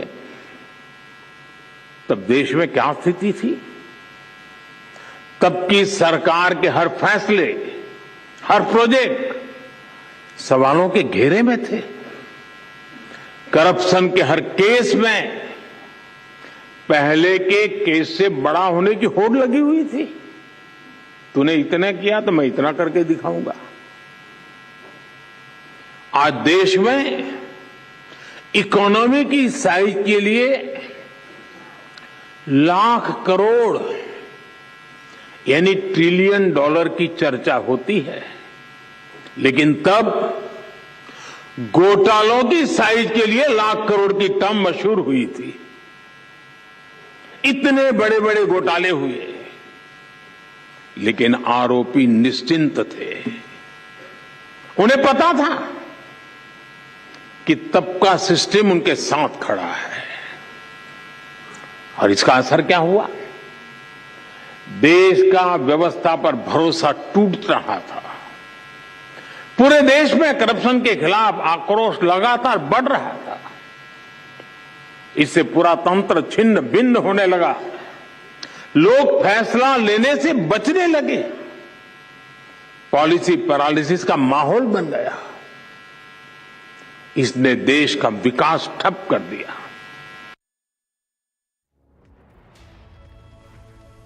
All right, that was a strong message coming in from Prime Minister Narendra Modi, and I'm told that I've been joined by a BJP spokesperson, Shahzad Poonawala, on this story. Shahzad, this is a clear message by the Prime Minister targeting, just as he targets the Congress party, the opposition over corruption, he's also really outlining the key responsibilities of the central agencies, and this of course given the fact how the opposition has targeted the government over the what they call the misuse of central agencies. What do you have to say on this? You know, under the UPA, ED stood for entitled diners. That means the ED should do no action on entitled diners. And CBI was clean chit Bureau of Investigation. That means everyone would be given clean chit as per the political convenience of Congress. It was called the cage parrot in 2013. For the last 9 years, ED and CBI today are independent to pursue corruption cases against anybody, however high and mighty they may be, and they stand the test of courts. The courts have never called them agencies that are being misused. The courts have upheld the cases against all of these people of corruption, the alliance of corruption, the Gathbandhan of corruption, and therefore these people today have united. All of them have united because they are common in corruption and common ambition, and they want to try and obstruct the mission of the CBI. The fact of the matter is that if you are so innocent, why is your ecosystem trying to defame ED and CBI? You should go to court and get relief. You should go to court and prove they are acting in a vendetta manner. And look at the hypocrisy. Congress will say action on Anish Sisodia, very good. Action on Satyendra Jain, very good. Action on Sonia Gandhi, very bad. And Rahul Gandhi, very bad. So this kind of double standards cannot be tolerated, and the ecosystem is trying very hard to besmirch the good name of ED CBI, but the alliance of corruption can't work against the alliance of conviction. All right. Thank you so much, Shahzad Poonawalla, for joining us over this story. And viewers, we are also getting reactions from the Congress party. Mr. Lokesh Jindal of the Congress party is joining us on the phone line. Mr. Jindal, we've seen this new video that has been tweeted by the BJP, and now it's the Prime Minister himself who has given out a very stern and a clear message to the CBI and also the opposition. How do you react to this? Almost all institutions, whether it is the CBI, whether it is Central Information Commissioner, Vigilance Commissioner, Right to Information Act, all these forms of public grievance, redressal, investigative agencies were established in the previous regimes. I do not understand on what basis the Prime Minister is accusing that everything corrupt was taking place in the previous regimes. How can he ignore that all the basic establishment, institutional framework was set up during the previous regimes? And during the previous regimes, it was never the manner in which these institutions are being misused presently. Presently, almost all institutions, they are working at the behest of the central government and serving its political purposes. They are being patted. If all their decisions are in line to the political ends of the ruling political party, and previously if they were termed as caged parrots, I would say now they have turned into a very... All right. Thank you so much, Mr. Lokesh. I'll have to cut you out there because we are going straight across to what Mamata Banerjee has to say. She is addressing the public briefing right now. শুভ শান্তির আলো জাগ্রত করুক কি আমার সবুজ সাথীর ভাই বোনেরা সাইকেলে করে যখন যান তখন মনে হয় না এটা শান্তির প্রতীক, এটা স্বস্তির প্রতীক, এটা এগিয়ে যাওয়ার প্রতীক। কোথায় সবুজ সাথী ভাই বোনেরা আমার, শিক্ষাশ্রীর ভাই বোনেরা আমার মেধাশ্রী ভাই বোনেরা, আমার কন্যাশ্রী যে আমি দেখতে পাচ্ছি, আপনারা কোথায় একটু হাত তুলুন তো, আমি দেখতে চাই আপনাদেরও। পারবেন না আপনারা? কি ছাত্ররা পারবেন না? ছাত্রীদের সাথে হাতে মিলিয়ে মাথা উঁচু করে দাঁড়াতে পারবেন না? ভাই বোনেরা কাছে দোয়া করে দাঙ্গাবাজদের খতম করতে পারবেন না? কি আমার জয় she's asking the students, can you not all unite and stop the rioters? I have done everything for you. A few people took money from BJP and they're breaking the roads. Do they know that how much money is required to make a road? We make and they break. I'm telling clearly, whoever is breaking roads or vandalizing, সরকারি বা প্রাইভেটে তাহলে আপনার জমি law will take care of them. নিলামে নিয়ে নেবে এবং নিলামে বিক্রি করে দেবে সেই টাকা your properties will be taken by the government and then it will be sold off, and that's how we will recover the money. মনে রাখবেন, কই আমার মৎস্যজীবী ভাই বোনেরা, আমার কেউ মরে গেলে কৃষক 2 লক্ষ টাকা করে দিই। When someone dies, I give 2 lakh rupees to them in my state. If someone dies of any accident or some incident. আমরা তাদের বডি নিয়ে এসেছি এবং তাদের প্রতি পরিবারকে আমরা 2 লক্ষ টাকা করে দিয়েছি। 2 people got burned and died. I gave 2 lakh rupees to each of them, to their family. কোনো বিপদে পড়েন, একটা অ্যাপ আছে, তার নাম হচ্ছে আপন বাংলা। আপন There's an app called Apon Bangla app. You click on that and you let us know your problems and we will help you. Even people who are residing outside the state.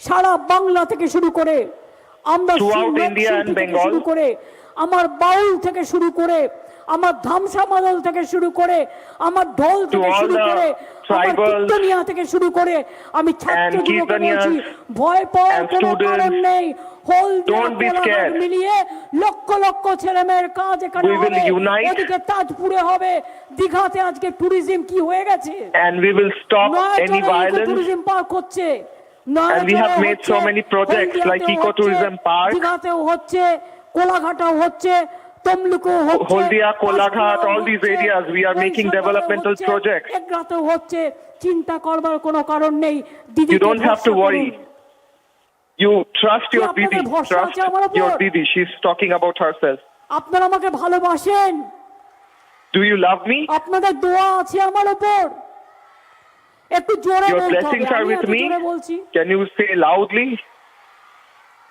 ছাত্রছাত্রীরা জোরে বলুন students please say loudly আপনারা যদি আমাকে 1% দেন আমি আপনাদের জন্য 100% if you give me 1% I'll give you 100% আপনাদের my whole life জন্য তৈরি I will protect you even giving up my life মানুষের সুরক্ষা remember that Didi's Suraksha Kavach is people's Suraksha Kavach চলতে চাই বলেই আগামী দুদিন আমি দীঘায় থাকবো কেন থাকবো next 2 days I'll stay in Digha কাজ দেখতে এসেছি I'll be overlooking the Jagannath temple project in Digha করতে এসেছি আমি 7 কিলোমিটার ব্রিজ দীঘায় করে দিয়েছি সেটা দেখতে I have made 7 kilometers of bridges in Digha তাই দুদিন আমি দীঘায় থাকবো এগুলো ভালো করে I'll stay 2 days here and I'll take care of all the projects তারপর আমি 6 তারিখে ফিরে যাব তার মধ্যে যারা আছেন এখানে বা অন্যান্যরা সকল হোম সেক্রেটারি থেকে শুরু করে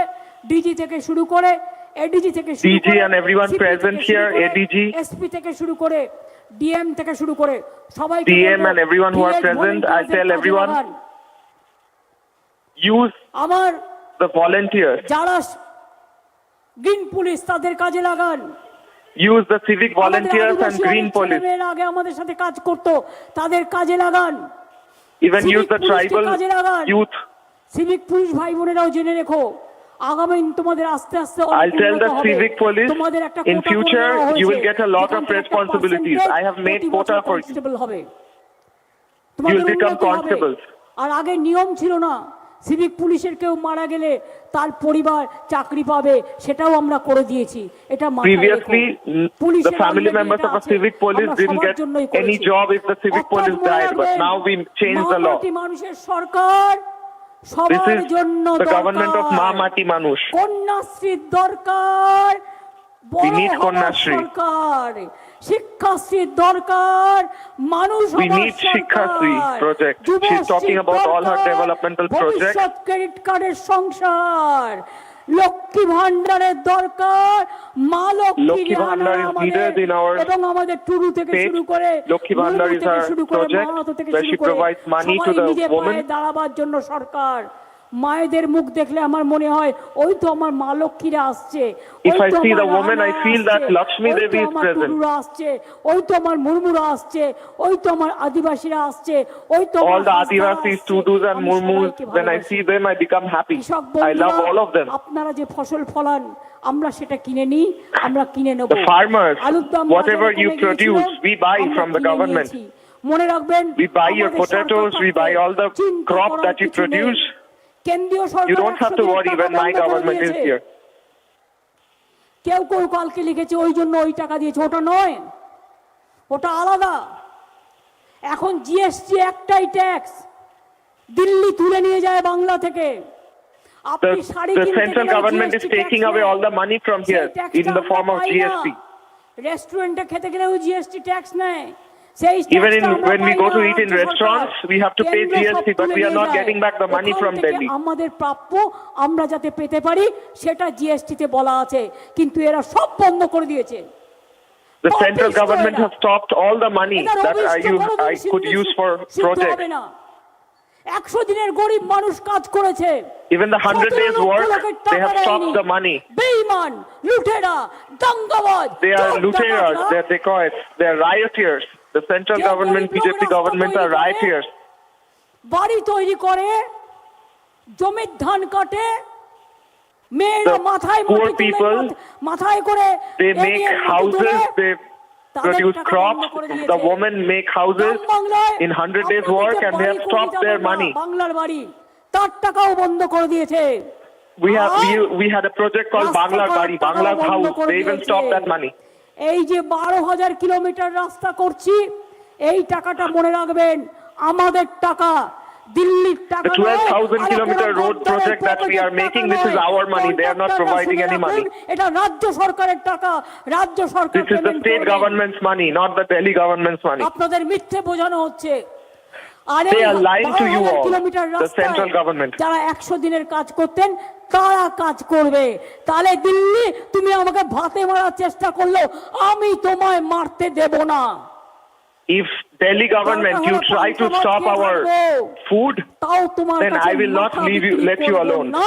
বিজেপির কাছে মাথা বিক্রি করব না। I will not sell myself to BJP.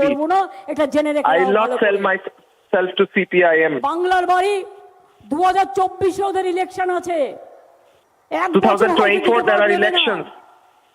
না দিয়েও রেখে No দিতে one পারে। get into that trap. আস্তে আস্তে ব্যবস্থা করব কোথা থেকে কিভাবে ইনকাম করে আমরা করতে পারি। We are slowly trying to make the projects, we are trying to earn money. 100 দিনের Don't have to worry.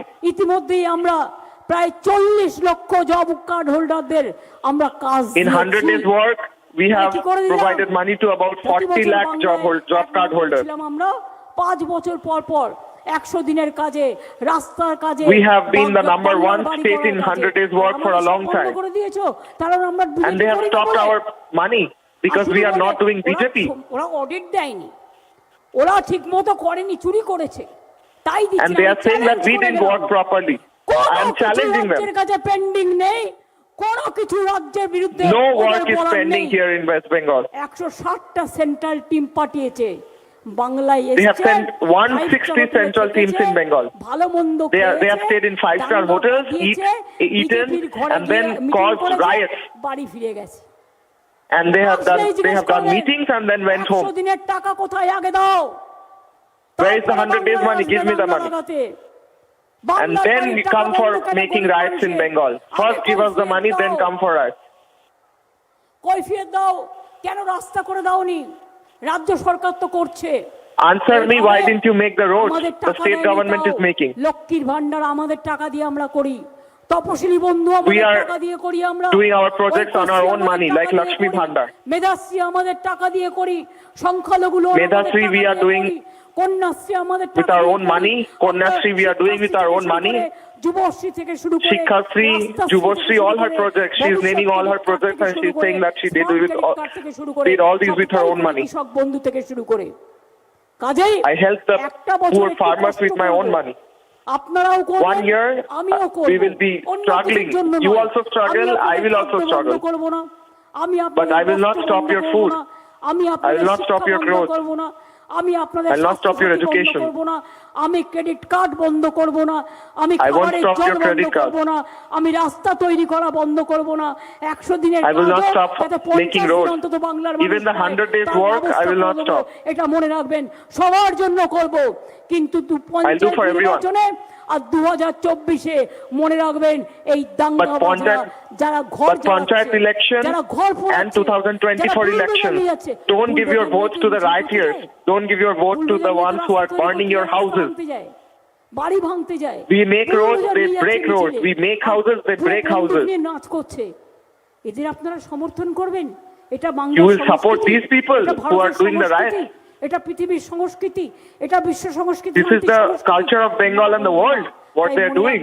যদি আমাকে ভালোবাসেন, আমার একান্ত Remember, আমার Kanyashree if you love me, কাছে, আমার যুবকদের কাছে, আমার and if you love all the people of West Bengal, বন্ধুদের কাছে, আমার মা বোনদের কাছে, আমার I সংখ্যালঘুদের have a কাছে, request আমার to all তপশিলি the বন্ধুদের কাছে, women, আমার আদিবাসী farmers, বন্ধুদের কাছে, Adivasis, আমার শ্রমিক backward, বন্ধুদের কাছে, OBCs, সবাইকে বলবো, students, দয়া করে workers, BJP I have requests for everyone. করবেন না Please don't এবং support CPM, BJP. Please don't support যে their হাতে riots. হাড়ি ভাঙা, সেটা আমরা ভেঙে With দিয়েছি। folded hands, I am আগামী দিনে requesting. আরো ভাঙবো। Don't আস্তে আস্তে support দেখবেন them. I গুটিয়ে, have লেজ exposed গুটিয়ে all of them. পালিয়ে যাবে। My বাংলা request থেকে is to লেজ not গুটিয়ে support them. পালিয়ে যেতে কিভাবে They হয়, will run আমরা away সেটা from আগামী Bengal. দিনে They will দেখব। escape from Bengal. But you don't আমি এইটুকু support বলে them. আমি আপনাদের সকলকে ধন্যবাদ দিয়ে বলবো, I will thank all of you, but I'll জনগণ মন say, সরকারি প্রোগ্রাম, তাই জাতীয় Jana সঙ্গীত Gana দিয়ে Mano শেষ হয়। government program. আমার ছাত্রছাত্রীদের হাতে মাইকগুলো দিয়ে দাও। Give আমি mics to all the জনগণ students. এক লাইন করব, তারপর I will আমি sing one line Jana Gana. আমার সবুজ সাথী, আমার সবুজ শ্রী, আমার Then শিক্ষাশ্রী, my আমার students, ঐক্যশ্রী, আমার young Medhashree, girls, young boys, আমার লক্ষ্মীর ভান্ডার, আমার কৃষক বন্ধু, women, সবাই জাতীয় সঙ্গীত farmers, গেয়ে আমরা যারা all দেশের of them জন্য will লড়াই sing the করেছে, national anthem. স্বাধীনতা সংগ্রামের জেলা, And this is নন্দীগ্রামের like a fight শহীদদের of জেলা, independence. খেজুরির অত্যাচারের জেলা, আমরা দেশকে সম্মান This is জানাবো। the district of Nandigram. And we will. All right. Right, that was Mamata Banerjee, Chief Minister of West Bengal, attacking the BJP over the riots in Howrah and Hooghly. She has reiterated her charge of the BJP funding the riots, the violence reported for days since Ram Navami, and is also saying yet again that the BJP and the people, BJP has instigated violence. She has also blamed the people who were part of the Ram Navami procession, have deliberately entered what she calls the minority areas. That's it right now on this bulletin. We'll be back with lots more on that story.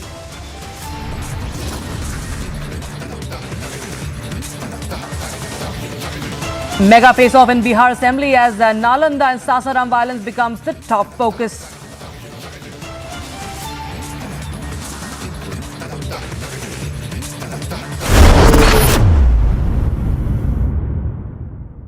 $11,000 placements last year. At Amity, we are committed to nurturing passionate, hardworking and proactive professionals.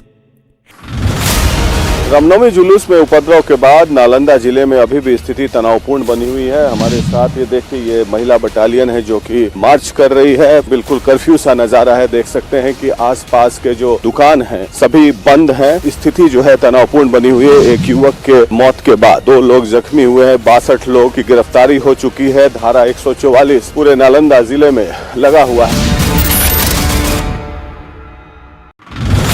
The BJP Shiv Sena Savarkar Gaurav Yatra has already been commenced, and we can see the Chief Minister of Maharashtra Eknath Shinde, who has been present in the same yatra, and this is against the statement of Rahul Gandhi. We remember in the last press conference where Rahul Gandhi has stated that he is Gandhi and not Savarkar, and Gandhi never apologized. Right after which we saw there was a press conference that was called in by Chief Minister Eknath Shinde and Deputy Chief Minister Devendra Fadnavis, clearly condemning the statement of Rahul Gandhi, and there they have announced that there will be a Savarkar Gaurav Yatra across Maharashtra. So it has been started from today. It will go on till 8th of April.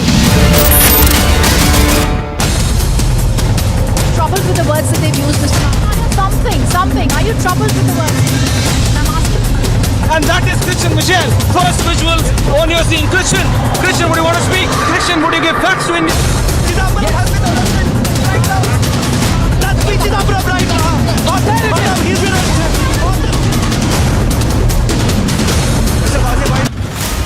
Ramnavami जुलूस में उपद्रव के बाद नालंदा जिले में अभी भी स्थिति तनावपूर्ण बनी हुई है। हमारे साथ ये देखिए ये महिला बटालियन है जो कि मार्च कर रही है। बिल्कुल कर्फ्यू सा नजारा है। देख सकते हैं कि आसपास के जो दुकान हैं सभी बंद हैं। स्थिति जो है तनावपूर्ण बनी हुई है। एक युवक के मौत के बाद 2 लोग जख्मी हुए हैं। 62 लोग की गिरफ्तारी हो चुकी है। धारा 144 पूरे नालंदा जिले में लगा हुआ है।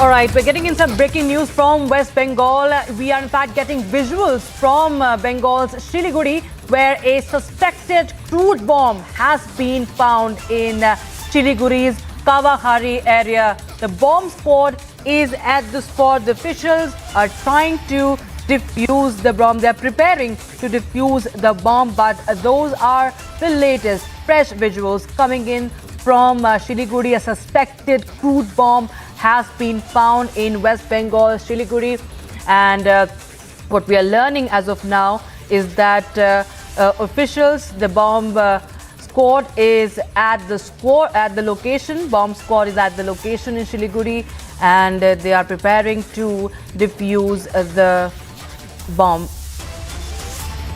that has been found.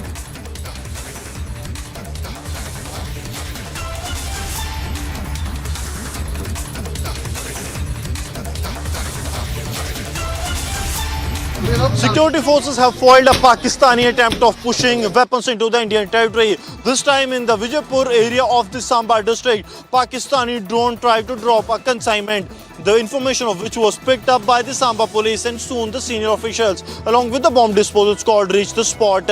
Important to mention that so far 3 pistols along with hand grenades have been recovered by the Jammu and Kashmir police, and this seems to be another nefarious plan of terror group Lashkar-e-Toiba, which is into the trade of pushing narcotics as well as weapons. In Punjab, they are on to pushing narcotics so that the proceeds of sale can be used to fuel terrorism, and in Jammu and Kashmir they are pushing pistols as well as hand grenades into the Indian territory so that civilian killings as well as the target on the public places can be carried out by the handlers. Now the police is collecting the data of the area